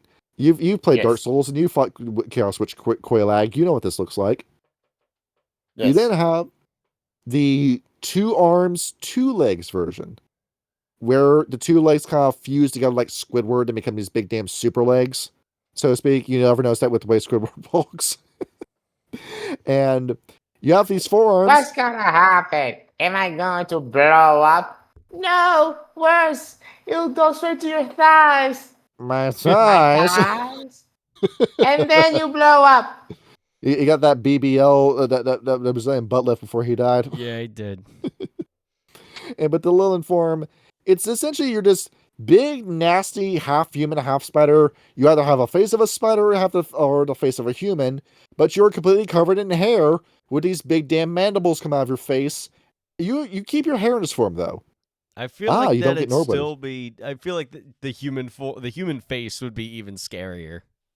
Absolutely, it's this whole uncanny valley vibe because the top half is human, the bottom half is spider. When you look at this, One of the most disturbing things I think I've ever seen somebody say was that the response of the uncanny valley has to have evolved from us at one point encountering something that looked human but wasn't. that the genetic memory creepypasta. Exactly. And last version of your Lillian form, it is the 6 arms, 2 legs version. You have 6 arms, Yep. but your upper body becomes a spider. You get a big damn hunchback. Your body completely gets covered in hair. Your face becomes entirely spider-like with the multiple eyes, but your legs stay exactly the same. It's still pretty freaky. Look, there's actually art rendering of it on page 65 or no 64. Where is it? 64. There he is. That's a fun image. Yeah, that guy it is. wrapping you up. That is pretty rancid. Yeah, the artwork in this book is gross in all the right ways. It is perfect for the World of Darkness, I gotta say. And you get to select which of those 3 versions do you want to have. What kind of freakazoid do you want to be? Are you a swarm? Are you type 1 Krynos or type 2 Krynos? Or type 3 Kronos? Basically. And you get to decide how you want to run around. Or for White Roses Painted Red, I selected the Arachne form. but the other version, the 2 legs, 2 arms version, was on my mind as well. Yes. I do Yeah, like the the book what the book says about the crawlerling. I'll actually quote it directly just because I think it's really funny. Lastly, we come to the form that is the most easily misunderstood, what the Garo call the crawlerling form. I've also heard the form called the swarm, the army, and the oh my god, look at how many spiders there are form. That's great. That is pretty funny. I like that. And then next up, in terms of your configuration, Archy, if you pick a Hamid, you have 1 gnosis point and 3 willpower. If you pick an Arachnid, it's 5 points of gnosis, 4 willpower. Archie might be thinking, where's the rage? You don't have it. No rage. Okay, No then rage, Archie. What did the Anansi use then? Well, here's the cool thing about these guys. They never made a pact with Lilith. Not Lilith. Luna. So they're not only they not weak to silver, the Ananasi have no weaknesses, period. That's the great thing about them. Oh, yeah, that is pretty nice. Now, granted, spiritual weapons like claws and claves still hurt them, and fire is the kill-all option in every World Darkness game. But besides that, gold and silver, nothing. And depending on what form they're in, some bullets might not even be able to pierce their exoskeletons. So, behold, you have next to no weaknesses. Go nuts. But Yep. Here's your thing you have instead. A blood pool. Your rage meter becomes a blood pool mechanic. Now, unlike Vampire, you don't lose 1 point every night.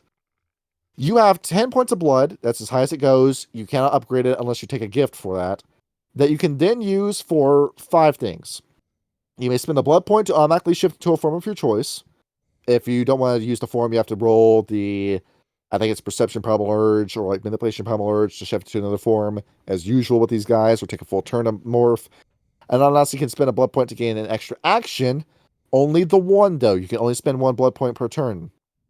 And Ananasi can heal lethal damage. A Were Spider can use a blood point to fuel their web-making abilities, or a certain gift will be activated by using them. You were able to take, once again, I said 10 points. You can heal aggravated damage with this, but it needs to be 5 points of blood for every aggravated wound that you have. Yeah, that's So quite a bit. Don't get hit. And of course, it's got the same mechanics in here for draining a human as in Vampire the Masquerade. You grab these guys in a grapple check and then you bite them. You're able to drain 5 points of blood safely. If you do more than that, that human has to roll a willpower check or a stamina check. If they fail that check, they die. And then behold, you just get to go off and run off and be a vampire with none of the drawbacks, essentially. Fun, right? Yep. You can actually go out in the sun. Except you'll never truly feel ever again. Exactly. Cold, calculating bastards. Very much like the true Bruhan and Natuku, if you really think about it. Yeah, kinda. Or Archie and a vampire that has taken the path of Scorched Heart, Enlightenment path, is what you would get with these guys. Now, what other benefits do you get? Well, I mentioned the healing before, and of course there is passive regeneration, like every other changing breed. Multiple eyes, where cool you have this. Depending on where they are in your head, you may or may not have 360-degree vision. Pretty awesome. Yep. You have Great. multiple limbs. The Primal Urge stat. And next up, you have 2 things you can use. Webs and Venom, Archie. Your Venom is just a passive damage thing where you bite a guy with your teeth, and then after you bite the guy, he takes what I do believe is, yeah, it's right here, a point of lethal damage at the start of every one of his turns. And Kyle, you don't roll stamina for that. That just keeps going until you run out of health. That sucks. So, like, there's no antidote or anything? Nope, unless you use a gift. Yeah, so, like, Mother's Touch can stop it. Yes. But, once again, that's the same assassination tactics. A Tenaire Myrmidon, the warrior can just jump in, bite you, and then just walk away. You think they're retreating, but then you realize that the ground is suddenly closer than you thought it was. You're face down, and then you just die. Easy as that. Yeah, A lot of these Eh. seem like, one-hit kill abilities. And then next up is your web, which will require you can either do it very slow, or you can just shoot it out like Spider-Man with the cost of a blood point. These Ooh. webs will require a strength roll, difficulty 9 to break them. And how many successes do you need on that check? 4 successes. Or they can take 4 levels of health and damage before they break. Strong webs, right? Very, very. Become best Spider-Man action on this. Archie, you excited to be able to play as a spider yet? Maybe, yeah. Now, do you want to be a man or a woman? Because this will actually modify your stats. It depends. What do we have? Well, with the women are larger in size than the men, like spiders RL. The crawling form bonuses are consistent across all genders. You get a +6 to your dexterity score, which is incredible. Damn. But the behold is you will never be able to squash the spider. Yeah, no kidding. But in your Lilith form, and as a female, you get a +3 to strength and dexterity, 2 stamina, +1 damage with your bite, +2 with your claws. And in your Pithis form, it is a +4 to strength, +2 dexterity, +3 stamina, +3 to your bite damage, and +2 to your claw damage. As a man in Lilith form, it is +2 to your strength, +4 dexterity, +2 stamina, and your bite damage just does 1 extra damage, and your claw attacks do 2. In Pithis form, strength 3, dex 3, and stamina 3 in bonuses. Your difficulty to shift in this form is 7. You get +3 to your bite damage and +2 with your claws. They swap between men and women. The man gets the Pithis form bonus to his Lilith form, and the female's Lilith bonus to his Pithis form. When they switch Or around. you can just take the best of both worlds and take the 6-point merit gender morph. We're able to do that. Yes. Kind of that's a fun merit and flaw over there. The merits and flaws are fun with the Ananasi. You see these. Yes. But if you want to talk about gender fluid, the Ananasi can do that. You have the actual non-binary spider that can just change his sex whenever he feels like it. Yep. And that's a mechanic. What and a right beneath his forward-thinking hive book. mind. Where Archie, you remember how we just said with the crawling form that only one soul, on one spider gets a soul? With hive mind, all 71,000 get the soul. Oh. But And they all doesn't share that their thoughts mean with each that, other. like, doesn't that mean like if one of them dies that you lose part of your soul? It will transfer damage over, but keep in mind, those 7 levels of health are divided across 71,000. That's a lot of damage you're taking. Yep. There's kind of like, I think I mentioned to this before, but I didn't explain all that well. There is a stand in JoJo's Bizarre Adventure called All on the Watchtower, which is a deck of 52 cards. The real power behind it is it takes 52 hits to your body, no matter what source it is, before you actually start taking damage. Every time you get hit, a card dies. So you need to get shot or stabbed 52 times before you finally feel any damage. That's the power behind it. Jesus. Now we have a step up with that because it's now 71,000 with the Ananasi. That's just ridiculous. And also with the crawling form, with the hive mind, you can essentially just have your spiders gather from anywhere, and you can just spawn into your Pithis Lun and Hamid form from anywhere with these guys. You need to gather all back into one spot again, but once again, that level of coordination, you can just pop up whenever the fuck you feel like. There's also crawling alteration, where you're able to change what kind of spider you turn into as a crawling with 4-point merit. All the same thing with 4-point merit with your Pithis form. It can be a big damn tarantula or a big damn ogre spider. And next up is level 6, your lone alteration, where you can change what kind of spider you turn into your lone form, down to having abilities that include, but are not limited to, camouflage. Pretty solid. Incredible. But then we have the flaws, where 1-point flaw, vampire file, where you become obsessed with vampires to the point where you start stalking them. Emotional attachment, where you form a very specific interest with one thing and you need to make a willpower roll of difficulty 8 to break your focus on that one thing. Empathy is a flaw in this for would've thought? Ananasi. That's kind of funny, actually. Limited diet, can't eat solid food at 5 points. I mean, that So, just sounds yeah, like that it hurt. sucks. You really do get to do the fly where you have to vomit on your food before you can actually eat it. Or, like, actually it says, like, you live on a liquid diet, so it's Yeah. like that, and you You- have you- to roll willpower when you smell blood, so you actually can become a vampire. So if you want to Yeah, take yeah, the gender morph and then vampire file and can't eat solid foods, I mean, that'd just turn you into... That's just playing diet vampire at that point. At this rate, yes. You see, I told you it's a seamless transition between Vampire the Masquerade and Werewolf the Apocalypse. And I've never seen a game of Ananasi and neither has Storyteller. You've never seen this. Shall we go ahead and go into relationships? Sounds like it. Let me mosey on up there real quick. Kyle, this is page 46. That's really far back in the book. Okay. Let me So- hook you up, Archie. Let me help you out with this. Right. So, they start actually like because the changing breed book. It's It's going to start with the Fera. So starting from the top, we have the Bastet. They are Archie, playful check your creatures, DMs. but because of this, seems to lack discipline to make worthwhile allies.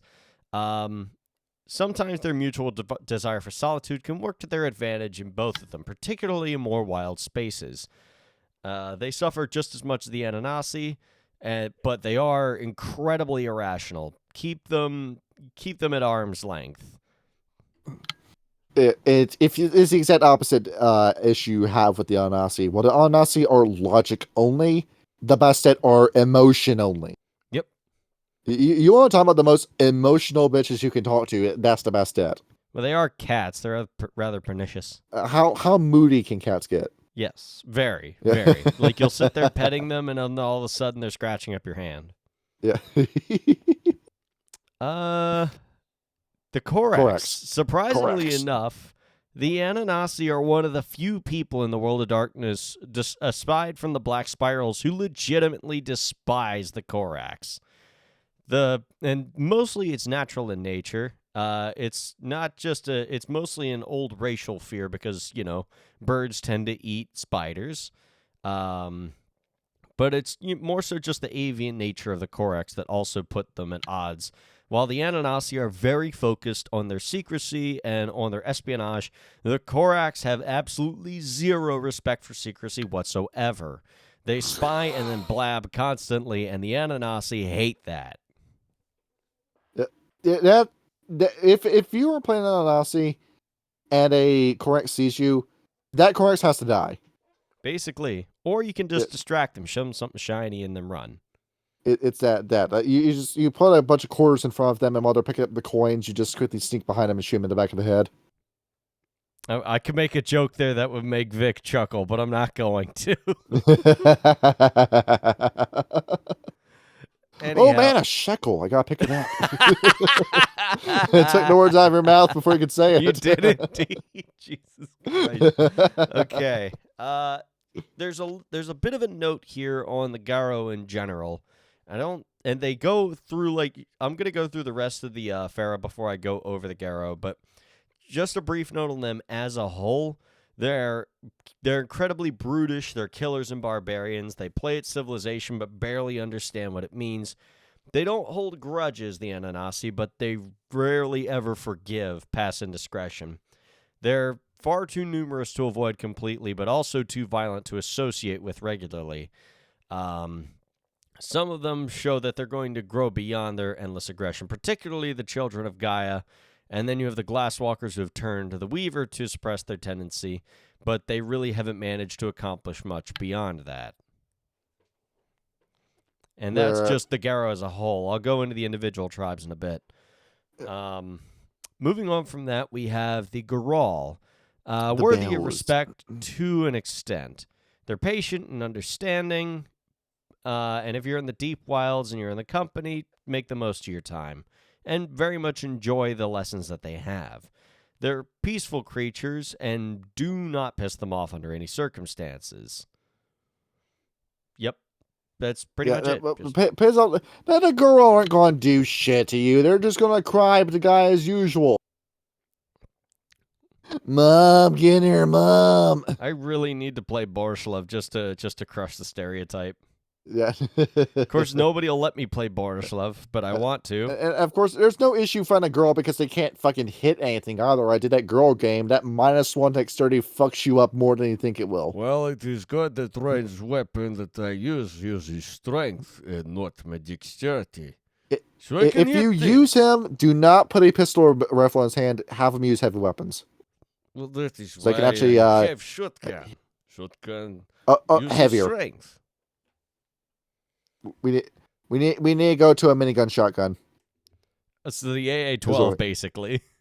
Yeah, we're with the spinning barrels. Yes. No. I'll use the because Boris is Russian, he'd use the Saiga 12K. Yeah, Chip. Anyway, the Macaulay, the oldest. We have of, Archie's favorite. Yes, the oldest of all the Fera breeds. They are primal raw power, nature of beauty to behold. They don't associate with them often, but they do share the time on the world. They do have an unspoken respect that, go across all of the Ananasi. But they worry that there might not be much left for them as their natural habitats slowly erode away. And They're just singing that song from Zootopia, Try Everything, as they slowly look at the world go to shit around them. basically, yeah.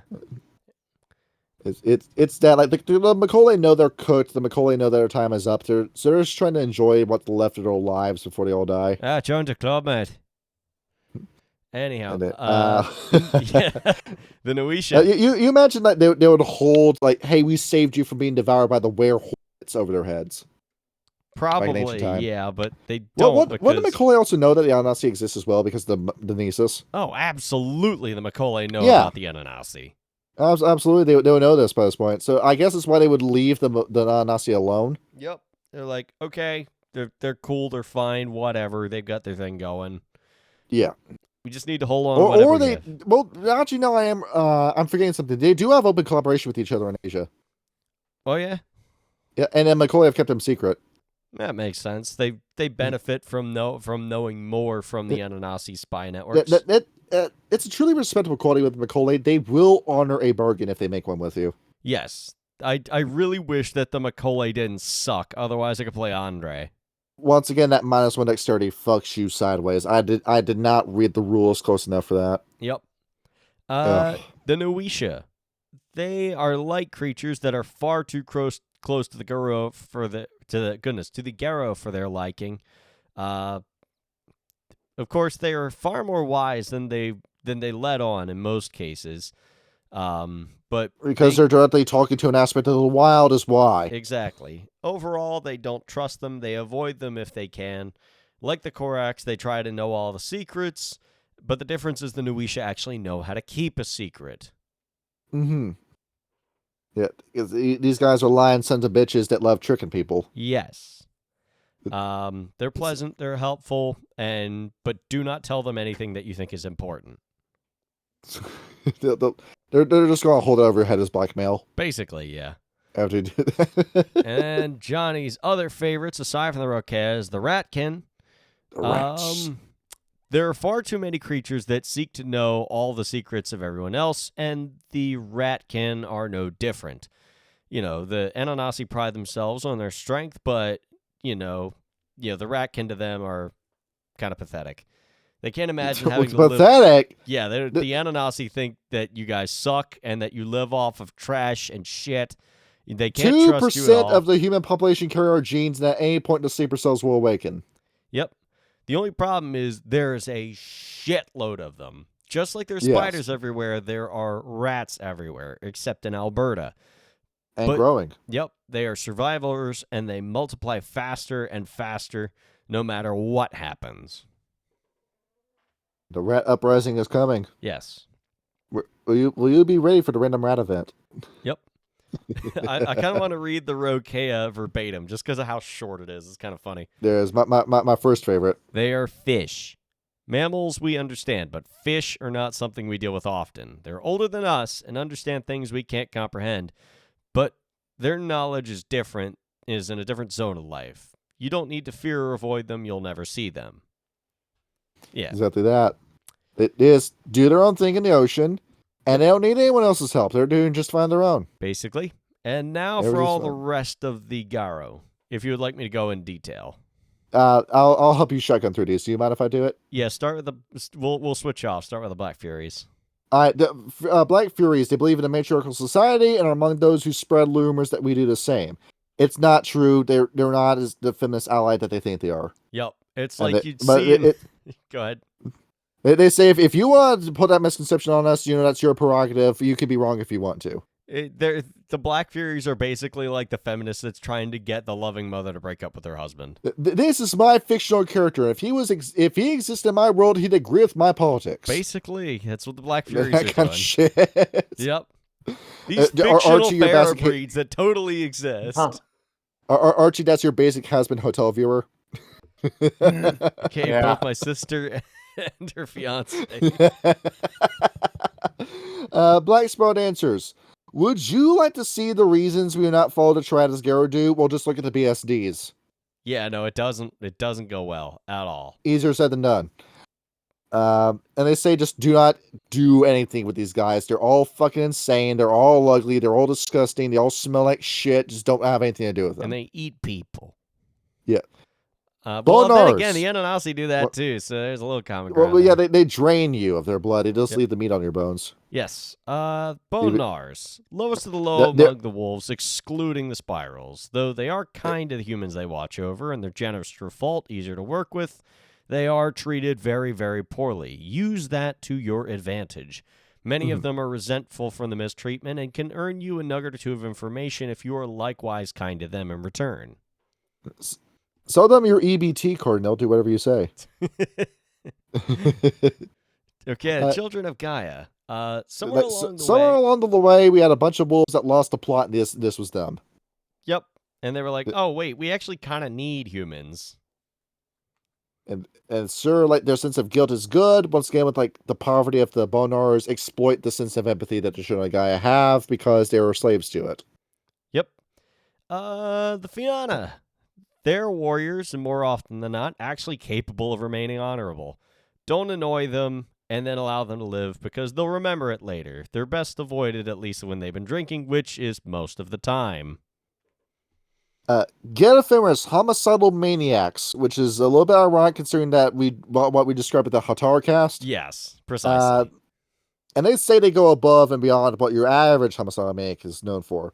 For some reason, they feel it their sacred duty to just kill everyone. When they get into power, they're just going to kill everybody. They want blood. It's their sacred time of murder is at hand. Release Fenrir. They're ready to drink their blood, to bathe in their blood. They might as well just be talking to the forces of Khorne. Yep. At this rate. They want to kill. They want to kill. They Kill, want to have blood in their eyes kill, and gore in their kill. teeth. They want to see burnt, dead bodies. And then I started jumping up and down, shouting, kill. Kill.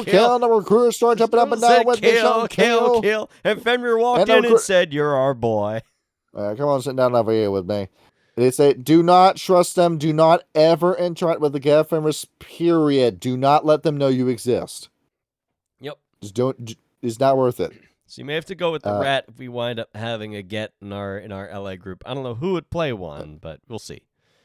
See, Gloss workers, replicate the beginning of the This Is America video. Just sneak up behind them and just put the gun to the back of their head and pull it. This is America. Don't get your driven. Pulley tripping. Well, it's a song. It's a song. It lived and died off of its. Yeah, basically. I don't know. The memes were So- funny though. And Red the AI deepfake they did with Donald Trump. Yep. Red Talons. The Glasswalker stumbled far too much into the ways of the Weaver, and the Red Talons are picking up the slack with the Wild. They're irrational, in tons of pain, and slowly losing their population at a dangerous pace. Avoid them. If Simple. you want to talk about a guy who will just find a reason to get upset over everything, Yes. it's Red Talon. Well, then again, they kind of have a reason to be upset about everything. Yeah. Literally, they're dying slowly, and there's nothing they can do about it. Archie, you're at the moot with the Red Talon, and you look at the Red Talon and go, oh, I think about, no. And the Red Talon looks, Oh, what do you mean about that? How am I saying? No, tell me how you really feel. You want to do this, bitch? You want to fight me? They just start chesting up. It's like they talk in circles, irrational, belligerent, rude. It's like just call the Uber. It's time to go home. Basically, yeah. It's like, The- all right, the this mood's bro's ruined. starting a problem. We need to get the fuck up out this bar. Yeah. The Shadow Lords. One thing remains true of every sentient race. Sooner or later, as long as there's two people on the planet, someone's going to want someone dead. That's what these guys are known for. Yep. They are Machiavellian, manipulative assholes. Never turn your back on these guys because they were trying to find out who you are. They're trying to find out whatever weakness you have, and they will exploit it the minute they find out what the weakness is. I'm not a crazed gunman, Dad. I'm an assassin. Well, the difference, babe. One's a job, the other's mental sickness. Fucking love that video. Anyway, Silent Striders. It's unusual to find Garrow who like to be alone. They're contemplative and wise in their ways, but are sadly still Garrow and cannot be trusted. Yeah. Once again, you can't talk with these guys because the Silent Strider will snitch on you. Yep. It's like, oh, hey, I found an Ananasi while I was traveling north. A what? They're still alive? Proceeds Oh, to shit. rally entire army. Yep. Silverfangs. They are the self-proclaimed rulers of all werewolves. The Silverfangs, the very creatures that decided once upon a time that all other Fera had a few marbles loose. Go figure. And that is the case of calling the pot the kettle black. They're so inbred and paranoid that they can't even trust their own reflections. Again, avoid them. Oh, they're not wrong. They are About everything certainly they are said. not. They know their shit. When it comes to the tribes as well, the Stargazers are the only tribe that knows they exist, and the Stargazers tell nobody. Well, yeah, they're honorable like that. Yeah, because they work in the Beast Courts, yeah. Yes. See, The Octana. the Stargazers. So, one more thing about the Stargazers. Oh, yes. They seek answers to life enigmas, and so on a few occasions they found the answers, and then said, was it really the answer? And then they go back to thinking again, like, you already found out what the answer is, why are you still thinking about it? That's the issue with the Stargazers. well, yeah, they spend too much time thinking to do. Like, second guessing and anxiety just get in the way of the Stargazers. Look, Hamlet, just pick up the spear and go stab that Phorectoy. It's as easy as that, yeah. This ain't rocket Uctina, science. but you can do it now. The Octana have their hearts in the right place, but they are far unequipped to handle the task that they've set out to do. They want to see the worm captured and suppressed rather than cured and freed. Millennia have passed, and they still really haven't figured out that they aren't on the right path to solving their issues. They're not going to help them because, fuck the Octana. There's also, with the Wendigo, they said, their entire tribe that's angry because they discovered that werewolves can be treacherous, deceitful, and overly vindictive tyrants. As if they weren't those already by their nature. Yeah. That's the whole... This is just a whole I fucking... found out that I'm an asshole, and everyone else is an asshole too. I'm going to lock myself up in Canada. Basically. This is why I Yeah, like that's- playing as Troy in Rage Underground.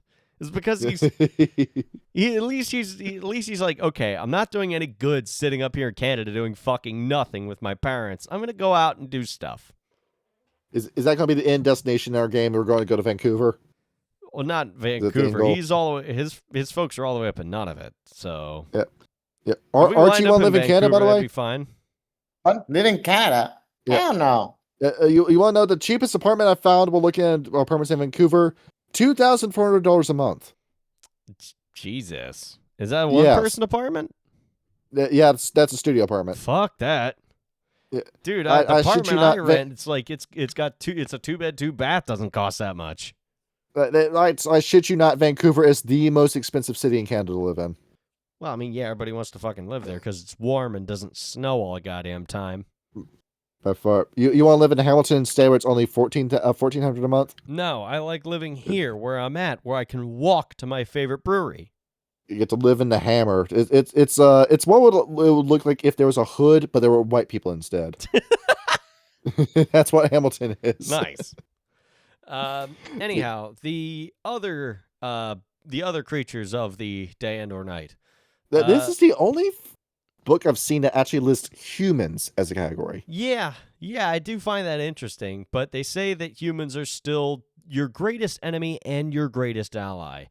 No other creatures show a range of emotions and possibility. They're necessary to the lives of Ananasi and will pretty much always be around. And when their end goals are reached, the humans will still be there, providing what they need to continue the role in the Great Mother's plan. That's about it.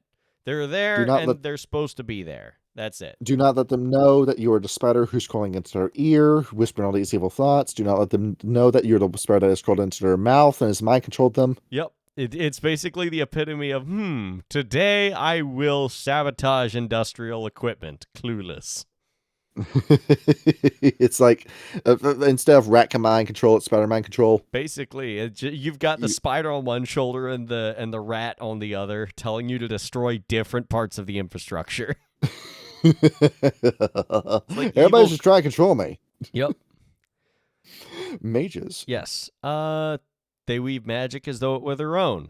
They're beautiful to comprehend and terrible to behold, but make incredible allies.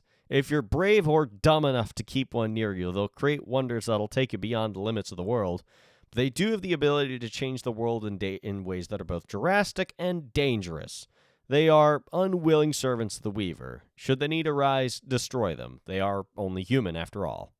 I think they're talking about the Technocrat Union with that. Probably. I'm pretty sure the only mages they really know about are Technocrats. I'm only human, after all, to put the blame on me. Archie, you wanted to put that 1 point allies to deal with a member of Iteration X? And get all, Depends. and get What perks do I get with Iteration X? infinite drones. Yes. Do you want a quad rotor drone with a machine gun that shoots lightning out of it? Do you want the AI algorithm that takes the clothes off of any woman you take a picture of? Okay, Grok, shut up.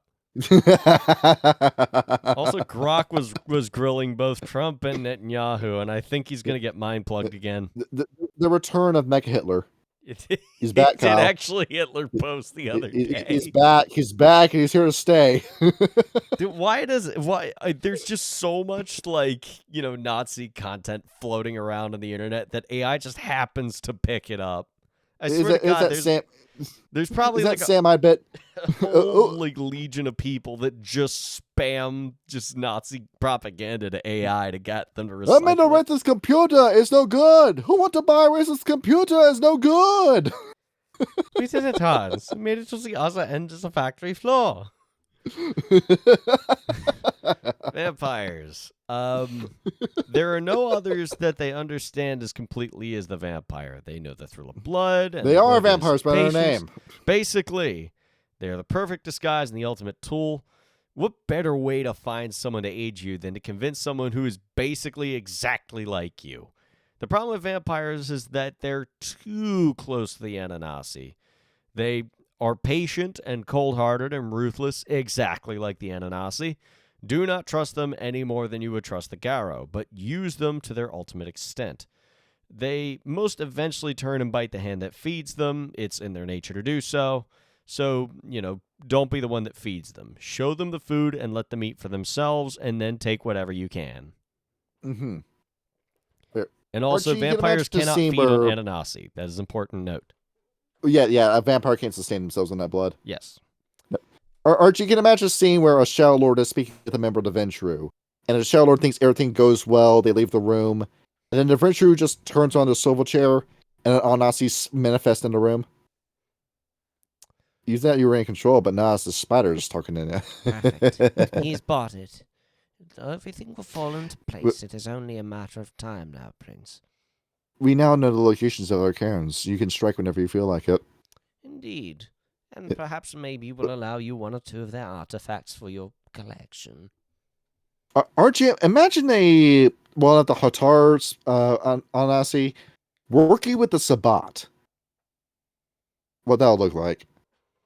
We have one of these guys who disguises himself as a Caste vampire with, brand new disciplines nobody's seen before, and that's his excuse. And he's working with Shovelhead Bruja. How much destruction that would be. On top of that, too, what? Archie, that honestly would be carrying the Sabbat, too. they're doing the raid on the Camarilla Haven, and it's the Nasi who's got the most kills, not the Shovelheads. Oh, man. That'd be wild. All right. The dead, they do not the rest dead. easy. They fail to find peace because of something they've done, usually by the Orbid. Kill only when necessary, or you might well discover the dead seek you out for revenge. The problem is that they're very, very hard to kill the second time around. However, the dead do know the dead, even though they say dead man tell no tales, in this case they actually do. They can get places that even the Ananasi can't get to. Mm-hmm. It's very useful ally indeed. Yes. To quickly go through the litany with you, Archie, tell me if you think this is a good law or not. Number 1, obey the Mother Queen in all things. We're technically a monarchy, of course you would have to do that, right? Yes. See, Number 2, defend your brethren from all harm who would do them harm. Now this has kind of been perverted to be caste-oriented as time has gone on, but this used to mean all Ananasi, period. Now it's just broken down to mean whatever of the 3 teams you're on, that's who you side with. But once again, if one member of your caste is getting jumped, you stand over and you have their back. Sounds good, right? Yeah. Follow the aspect and faction that Anasa chooses for you. Just do as she tells you. Simple, right? Yep. I mean, Yeah. Archie, you don't have any werewolves in the Garo Nation acting out of auspice intentionally now, do you? It just doesn't happen. Well, Yeah. you'll occasionally have a Ragabash that thinks he's the Philodox, but that tends to be one-off situations. Yep. Because everybody knows who the Theurge is. Understand the ways of the Trat, both as they were and as they are. Know the difference. Know what the Trat was supposed to be back in the day in their original jobs, and how they're failing today, and how you're technically doing their job but better today. Honestly, this sounds really intelligent. Yes. This is a perfect mission statement. This is something I feel like that is missing from the Garo Litany, is Uh-huh, the fact because- that they don't teach history to everybody. And I feel like that's part of the reason that there is so much division and derision within the Garo itself. And I think we talked about this a little bit during the What Can Fix the Garo Nation, is they don't Yes. teach you everything.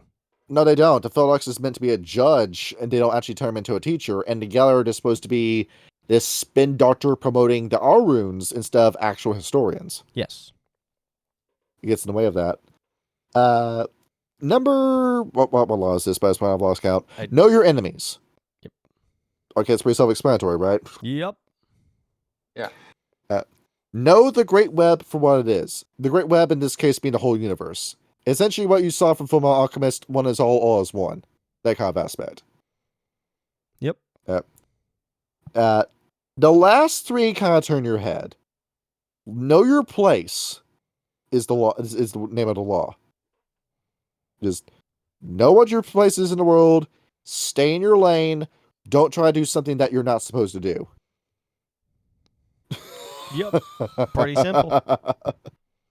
Archie, if you're Dwayne "The Rock" Johnson, do you star in a romantic comedy?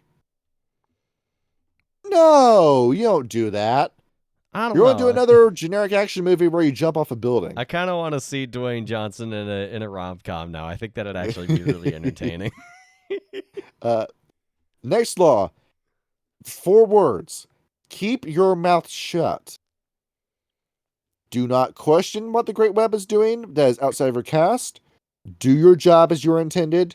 Do not come up with any criticisms. Yep. Or to quote, what was the name of the first dude we talked to in Bloodlines? Smiling Jack.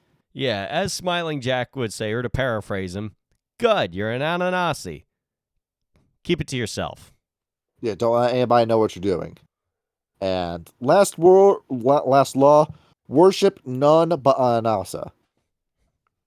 Yep. This is beginning to sound like a totalitarian monarchy now, is it? Well, I mean, yeah, it is. It's the only reason that you're surviving currently is because that you're tied at the hip to Ananasa. So, but Archie, if you're to take the political compass, I guess I'll drop every Anasa character into blue square. At this rate. Yep. Basically. The unironic modern day monarchist. It will never. Is there any actual monarchies today? Well, hold on. No, I answered that question for myself already. Saudi Arabia. Yeah, that's one. Yep. But you don't see that. Well, I think like Thailand has a king too, and Morocco. if I'm right.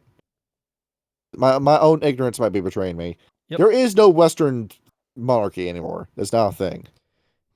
Well, Well, we're working on it. Give it time. we did have a monarchy during the Biden administration and fucking Larry Fink and BlackRock. No, we still are in one. Yeah, we have one today, and his initials are 1NB. I feel like that sentence, if I say it out loud, will be recognized by an algorithm, and the entire channel will disappear. Probably, yes. Yep. Shall we go to gifts now? Yes, gift o'clock. All right, so here we are. A lot of these are going to have a common theme of assassinations or information gathering, as you're going to notice. When it comes to character creation, you get 2 gifts at character creation. You get a common gift, and you get a... Well, actually, no, I lied. There's 3 gifts. You get one that is based off of just general Ananasi gifts. You get one that's based off of your Tradic cast, and one that's based off of your job cast. So you have 3 gifts total. Their general stats, general gifts tend to be pretty simple. You have Bind, where Behold, Gnosis Roll difficulty 6, you wrap something up in a web. Jump, Strength Athletics difficulty 6, you jump really fucking high. Many eyes, you create more eyes in their body they can see in 360 vision. None of these cost blood. That's pretty good. They cost Gnosis instead. Well, That makes sense. The Bind does. But yeah, you have 2 forms of currency here. You have blood points and then you have the Gnosis. So once again, better vampires mechanically. Yep, And then, pretty solid. one that's really interesting here is called Web Haven.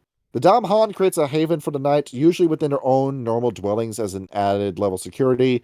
The Were Spider can spend 1 point of blood to create a web and make a Gnosis roll difficulty 7. The web will cover 100 feet per success, and you can shape it into whatever structure you want and then sleep in it. Sounds good. There's a similar gift, if you remember Archy with the Bonar's cardboard mansion, I think it's called. It's that, but with webs, and you can design it to look like whatever you want. Then, at level 2, we have, what is this called? Morphian Bite. The character must inflict at least 1 level of health damage through a bite after his target soaks. Then he makes a Gnosis roll against the target equal to their stamina score. If successful, the target immediately succumbs, falling into a deep sleep for 12 hours. Damn. Incredible. Yes, you just end a combat encounter right there. Exactly. Don't attack him again because it'll wake him up. Yep. Maybe. See, well, you also have a gift here at level 3 called Blood Pump. The character spends 1 Gnosis point and activates the gift. The effects left for a scene. While this gift is in effect, the character may spend as many blood points as possible to gain more actions, heal herself, or use whatever gift she wants. If you want to get around that 1 point system as you had before. And right next to it is Bug Lord, where Archy, a roll Gnosis, Charisma, Animal Kin difficulty 7, based on your successes, behold as, not just spiders, every insect around you will automatically obey whatever command you give it. You become Ant-Man. Yes. Ants. Behold is you able to, think about what kind of insects you can do this with, where ants, you get the big damn swarm of fire ants come over and bite the shell of your enemy. Or how about the Japanese murder hornet, where you come over and just sting a man and then just walk away, and that's the end of your combat encounter. Or say crazy stuff like Locust, where you just go over and have the Locust eat the armor off of an enemy. That kind of crazy shit. It's a very versatile ability depending on what kind of bugs you have in the area. Yep, I'd say so. They get the praying mantis to fight a guy. It'd be Mantis from Kung Fu Panda. You command a bunch of fleas to breed with each other and then completely infest a Garu with fleas. Oh, dude, that'd suck. Yeah, that would be terrible, wouldn't it? Yeah, that'd be awful.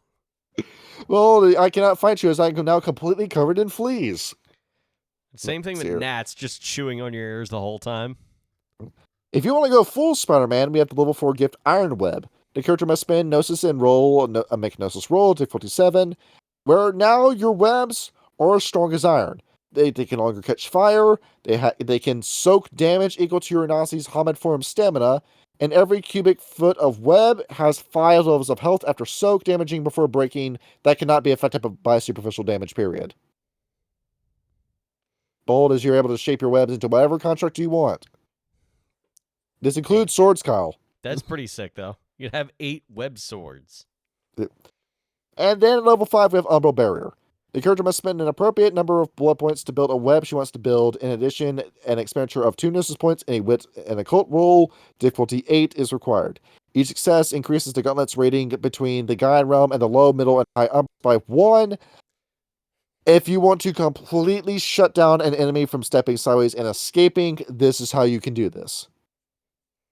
You can do what mages can do with the Spirit Sphere with these guys. Nice. So, a lot of gifts that tend to affect your biology more than anything else. And now we get to the really specific ones. Shall we go into the Weaver gifts? Yes. I'll be very quick with these.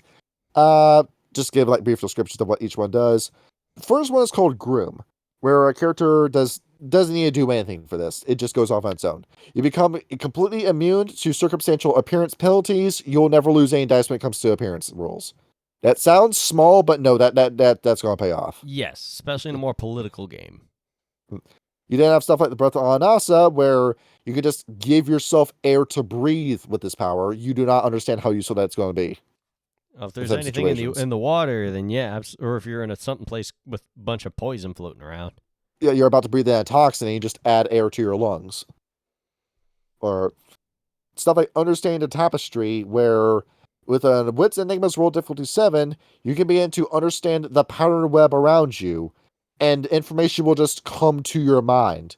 You'll find out what kind of weapons were used in a murder case. You'll find out how much money somebody has in a bank account. You'll just know shit from rolling dice like that. Boom. No mysteries impossible for you to solve. Yep. And the big damn one here is Spider of the Mirror. The Ananasi must make a Gnosis roll, difficulty 8. For every success, the character may create 1 physical duplicate of herself that shares your stats. That's fucking broken. Shadow clone shit, Kyle. That's why it's a level 5 gift. Exactly. And you will find out quickly. And nothing stops you from spamming that. Yep. Yeah. Well, I mean, your Gnosis, but that's your Gnosis and your blood. That's about it. I'll be As long as you right keep back. willpower for an automatic success, you'll be fine, Archie. Yep. Archie, you remember that scene from Matrix Revolution, like Neo fighting the Smith Syndicate? That kind of shit's waiting for you.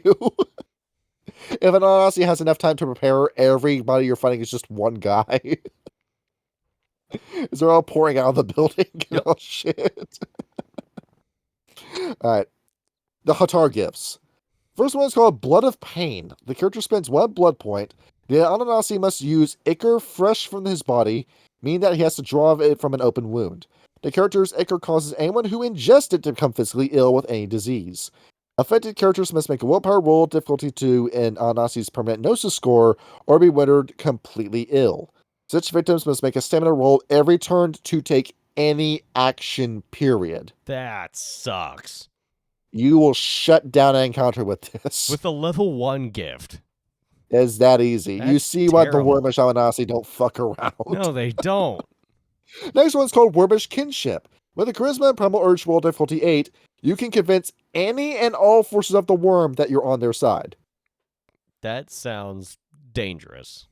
From Fomori to Black Sparrow Dancers to Thunderworms themselves will believe that you're an ally. You thought they were going to be eaten by that giant damn sandworm? Well, behold, as you hypnotize into thinking it's an ally. It gives you a chance to get away. Yeah. And then you can just ride the worm into battle. So you basically become Dune. That's Archie's favorite book series. He owns the whole collection. I gotta finish Yes. reading my copy. Yeah. I gotta just get back into reading in general. Quick, Archie, did you like the, what was it? Who made the movie? The 1984 movie. I don't know. Was that Scorsese? Dune No, it was Knight- David Lynch. It was Lynch. Yes. And David Lynch says he hates that movie. I thought it was all right. Yeah, I mean it's good for what it was. I mean, it's book. Dune's a big damn book. You're going to have to cut shit out for it to be a full feature length movie, especially during the time. I mean that's why they made the new series like multiple parts. Yes. Did you want to sit down and watch Dune for 5 hours, Kyle?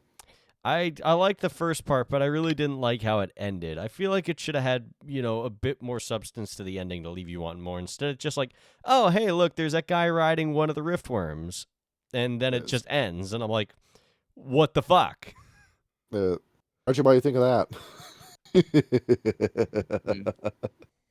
Or were they sandworms, riftworms? What were they called? Yeah, it's well, either way. Level 2 gift, Blood of Illusions. The character makes a willpower roll, difficulty to Ananasi's Gnosis, or be trapped in a hallucination after they split blood in your eyes. Okay, Malcav. Genjutsu. A lot of You're not seeing there's a ninja theme going on with these guys. Very much so, yes. And here I was thinking that one, the Naga were doing that. They also have Pulse of the Invisible, the Theurge gift. Okay, which is exactly that. Here's one that's fun, Touch of Blood. This gift allows a Hartar to use either the gift's Blood of Pain or Blood of Illusion through contact rather than ingesting. So they can just touch you without having to open blood, and then it can just cause this to happen to you. Pretty good, I gotta say. What vampire clan does this remind you of? From Touch of Blood? Let's see. Yeah. Starts with an A. Starts the what? A. What vampire clan starts? Think about it. What? Think about it. God, if you get this wrong. How? Assamite. Oh, yeah, that's right. The Assamites. Yeah. Do that. How could you forget the Assamites? I don't know. I was just You thinking, love these at guys. first I was like, what vampire clan starts the A? Assamites. Of course, the fucking Assamites. The Angril, the Alcavians, Yes. the Amir. I don't know. Next up. It would just. Next up is called Still Blood. But spit your blood to somebody, roll stamina difficulty 6. For every success below the Anasi's permanent Gnosis score, the character will lose a point of strength. Oh, fuck that. Oh, yeah. Any enemy that adversely affects your stats just sucks to deal with. Cal, you want to handle Insta Road? Well, that's your stat. That's your gift for you. True, but then I need to find a way to put an Ananasi in the goddamn thing. And then next up, Burning Blood. Once Ananasi has learned this gift, he can activate it, no roll needed. The Acidic Ichor can inflicts a damage pool equal to the character's permanent Gnosis rating, up to 10, Kyle, and is treated as aggravated damage. So you can just spit or sling your blood to anybody, and it will burn through you like acid. Damn. And it's always active. So, a lot of very fun vampire assassination ninja tactics with this, guys. A lot of them, yes. It's very similar to Clan Assamite in a lot of ways. Yes. And I like Clan Assamite, so I'm very excited about this. See, next up is the Kamoti, where your first gift is called Inspire, where you will spend 1 point of Gnosis and select a creature within 10 feet of you. You will then give that creature one very strong emotion of your choosing for the rest of the scene. Cool. Yep. Good shit. Which is how I was thinking with White Roses Painted Red, with her communicating with the party. Just inspire them to do cool shit. I Charlotte Webbed you. Yes. Over the course of the game. I never read that book. If you looked outside and you saw a spider web that said some pig in it, what are you thinking about? Some pig? I'm just thinking about some pig, yeah. I was like, wow, that spider really likes that pig, huh? Next up is Arachnophobia. You remember the D&D gift Cause Fear? It's that. It's that. I mean, the gift name is pretty self-explanatory. Yes. Exactly that. Lead Line. The character rolls Wits and Investigation difficulty 6, plus any successes the target has achieved in attempts to hide or cover his tracks, and spends a Gnosis point. If successful, the Kamoti can follow a silver thread to whatever his quote-unquote destination is. If you're completely lost and you have no idea where to go, the storyteller can just form a silver thread for you to guide you from point A to point B, and you solve the puzzle. It's Kyle, you're playing BioShock and you press up on the D-pad. That's what it does. And then the arrow just goes forward. Next up, Alter Lilin. Where do you wish you could just change your Lilin form while you're in it? Well, now you can with a willpower roll difficulty 7. A level 3 gift. You want new Easy. legs? You want 10 legs instead of 8? What, are they not good enough for you? Give me more legs. And turn me into a giant hand monster. That'll be fun. You can turn into what's the name of the hand from the Addams Family? I think it's just called a hand. Oh, Okay, okay. let me just look it up real quick. Like Ash's hand in Evil Dead. Next up, nature of the beast.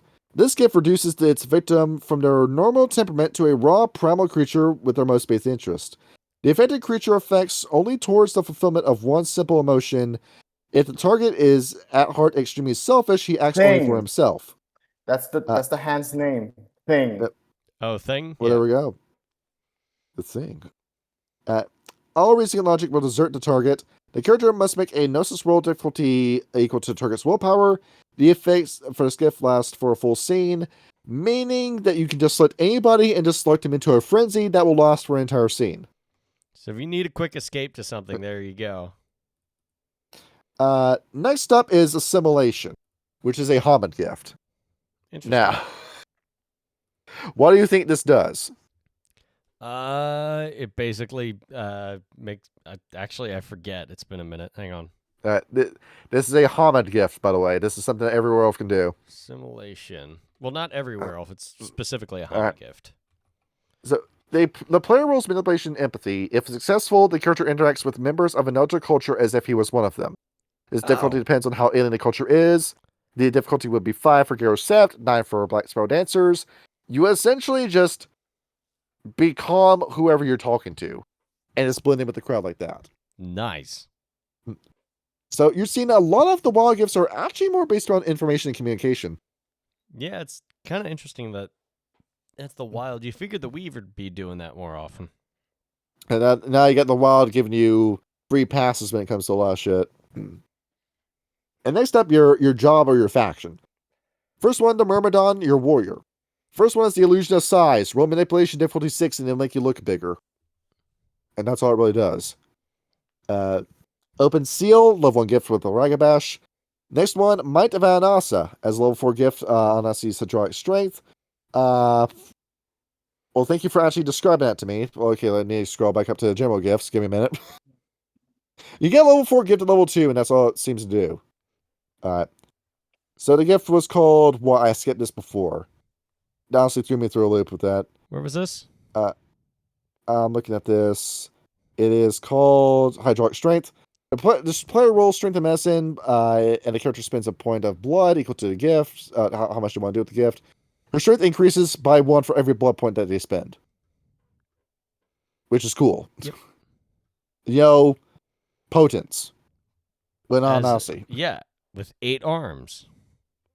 Next up, Pincers. If you wanted to have claws, that will deal strength 4 plus 4, strength 4 aggravated damage. That's incredible. Jesus. Or same with Scorpion Tail, where you just have a tail that you can inject venom with. So you turn into a scorpion instead of a spider. Exactly. You get the animality going. Like Phantom from Devil May Cry. Exactly. And then what's next? Blood Hunt. The Myrmidon character rolls Wits and Primal Urge, difficulty 7, and spends a Gnosis point for a scene of pursuit. Essentially, a character will just know where you are for 24 hours and will be able to pursue you for that long.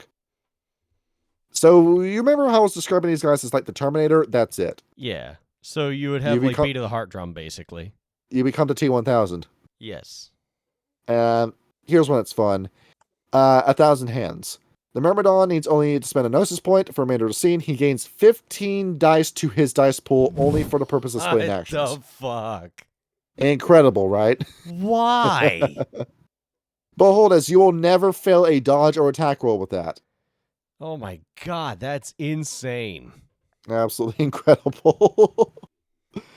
Next up, the Sorcerer Caste, the Visker. Curse of the Great Web, level 1.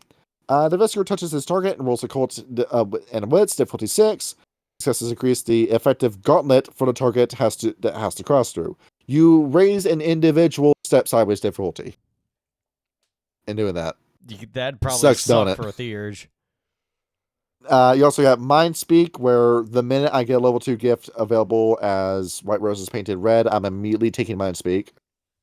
The minute it becomes available. That this is a level 1 Galliard gift. It's a level 1 Galliard gift, but it's a level 2 for an Ananasi. Odd. It's kind of strange. Next one. Let's read one that's fun. This Calcify. What? Yep. I just found it's kind of weird that this seems to happen a lot in this book. There's gifts that are kind of shifted around, because then you have Cocoon that's level 3 for an Ananasi, but level 4 for a Hamid. Which, of course, wraps you up in a protective cocoon that nobody can really break. Yeah, but it's odd how they're like shifting it around. Like you'll have some gifts that are lower here, higher than others, and higher here and lower than others. It's just kind of strange. Calcify makes a Were Spider do a Gnosis roll difficulty 7.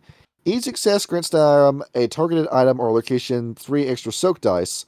You spray something with your web and it gets an armor difficulty. Cool. Nice. And they can only be used only on inanimate objects.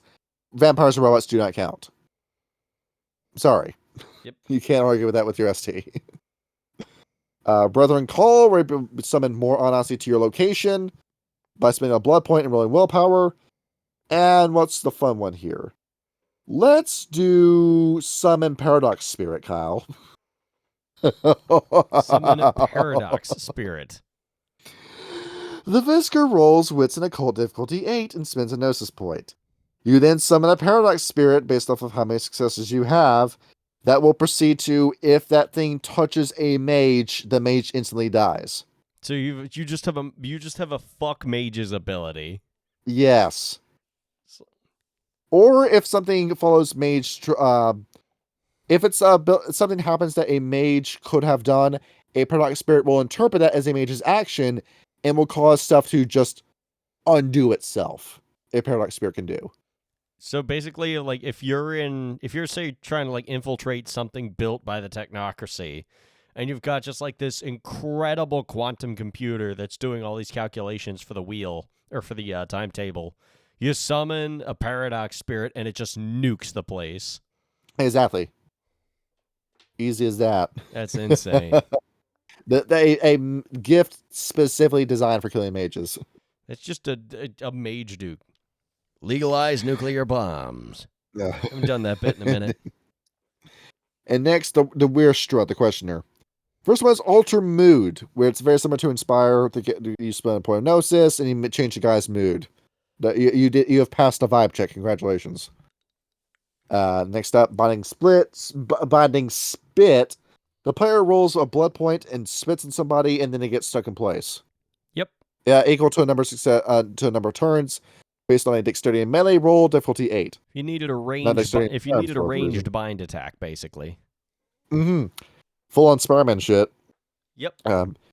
The Aura of Ananasa. The player rolls Manipulation Primal Urge, difficulty 7, and spends a Gnosis point, creating tension and near panic within anyone within a 100-foot radius.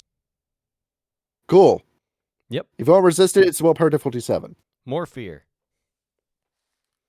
Tick Body, which will shrink you in size. Web Snare, which you set a little bear trap made out of webs, which is subterfuge difficulty 7. Blades of the Mantis, where you spit blood into your arms. They grow into blood blades, sides, that will deal strength plus 5 aggravated damage. Jesus. And That's the difficulty to attack those blades, 5. Oh, fuck that. That's an insta-kill right there. That sucks.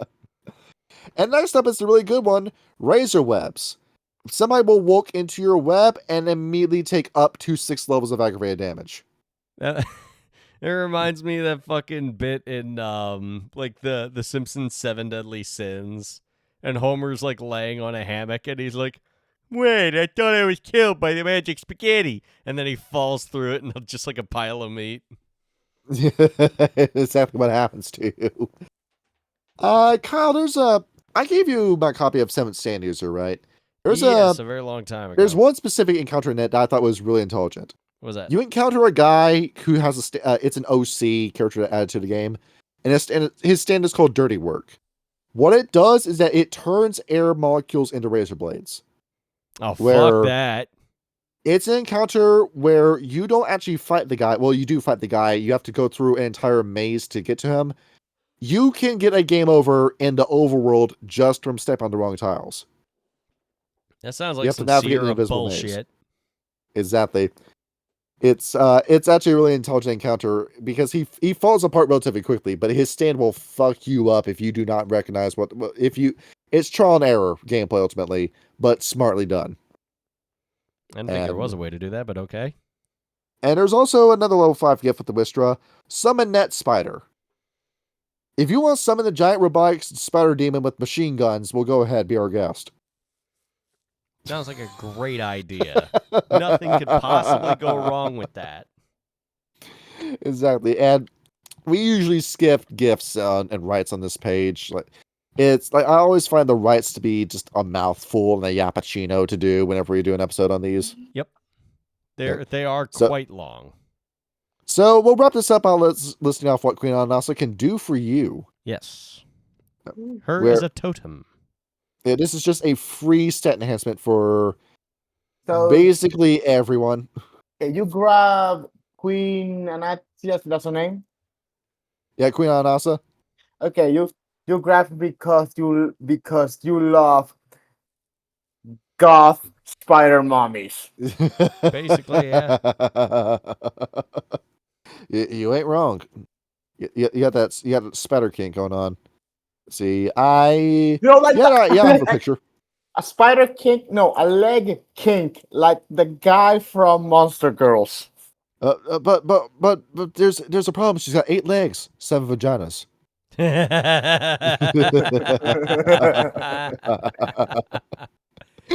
Oh, wow. All right, let's get to the perks of grabbing the goth She- spider mommy. She costs absolutely nothing, or 5 points if you're a non-Anasa. Your benefits are that she'll give you +3 to occult and +2 to enigmas. However, Welsh Spire can fully capitalize on the gifts only while meditating within their Sily, which is their name for Cairn. Other Fera must be alone when calling on this trait. In addition, Anasa remains ever mindful to her children's actions and is more than active than most totems in advising elders amongst her chosen. You have constant psychic signals going on with your totem for the entire game. Very helpful. Yes, And of course, indeed. this is a woman who knows everything, Gets just by her Spidey sense. nature.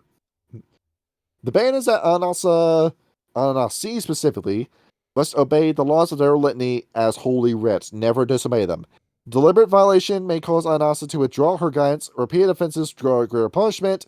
Her children, among the other Ovid, must cooperate with the Ananasi when asked, and are forbidden to leap into situations without at least one fallback option. Which isn't that bad of a ban at all. No, it's basically follow the rules and do it smartly. That's it. And these benefits are very good for a very clinical, cold thinking character. Yes. And then, actually, there's one more thing I want to talk about. I think I talked about this in the previous episode that we did. The pre-made characters at the bottom of the page, starting at page 104. I don't know if we went over them or not, but it was a long time ago, so yeah.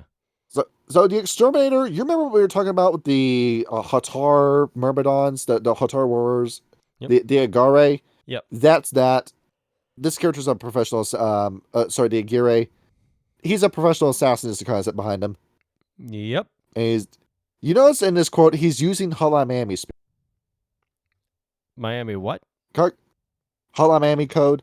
Cockroaches? Yep. Not a problem, ma'am. You might want to leave for a couple hours, though. The methods we use aren't always pretty. Don't worry, though. They're all natural. Ah, I see. Clever. Here's the docs. Be there at 10. And, of course, he's a guy who's a human exorcist. He kills people.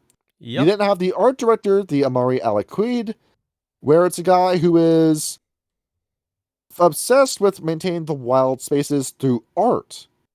He's a guy who's helping develop land, develop places that are pretty, an RG of the art world, whose current project is that he's building a museum, That makes sense. by the looks of it. I do like his equipment. It says corner office, iMac, Rolodex, cell phone, and Toyota Camry.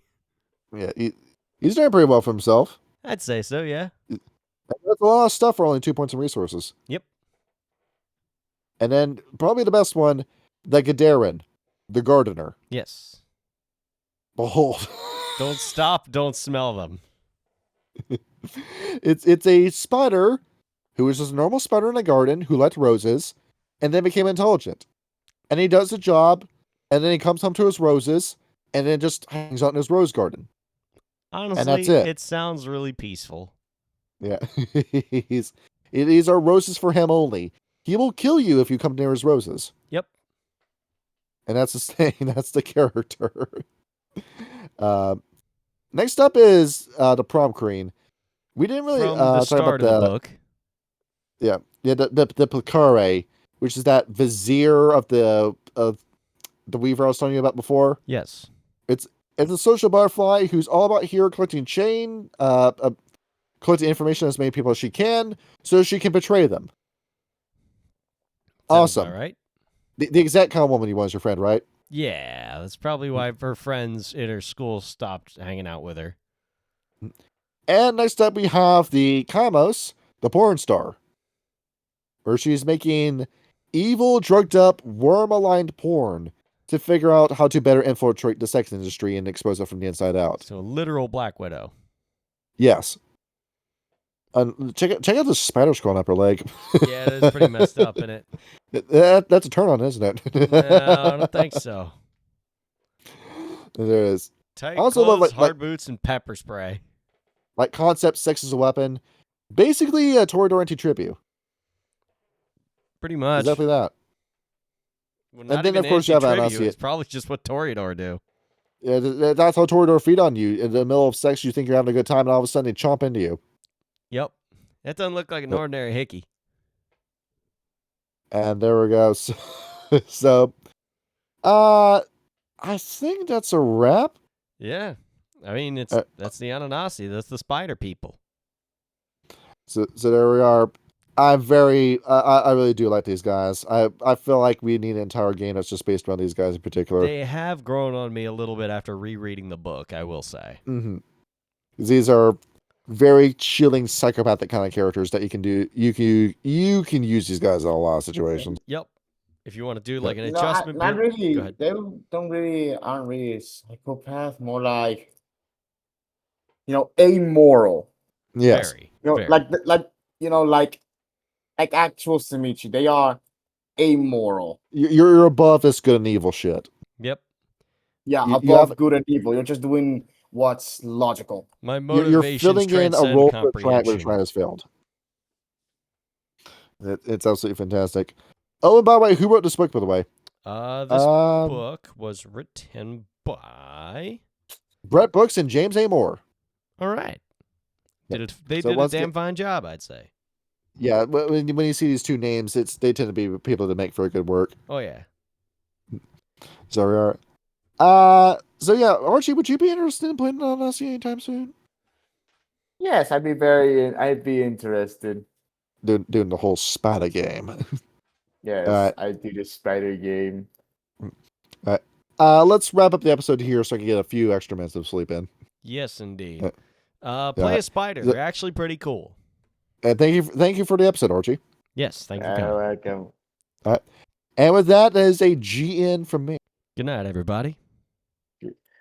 Good night.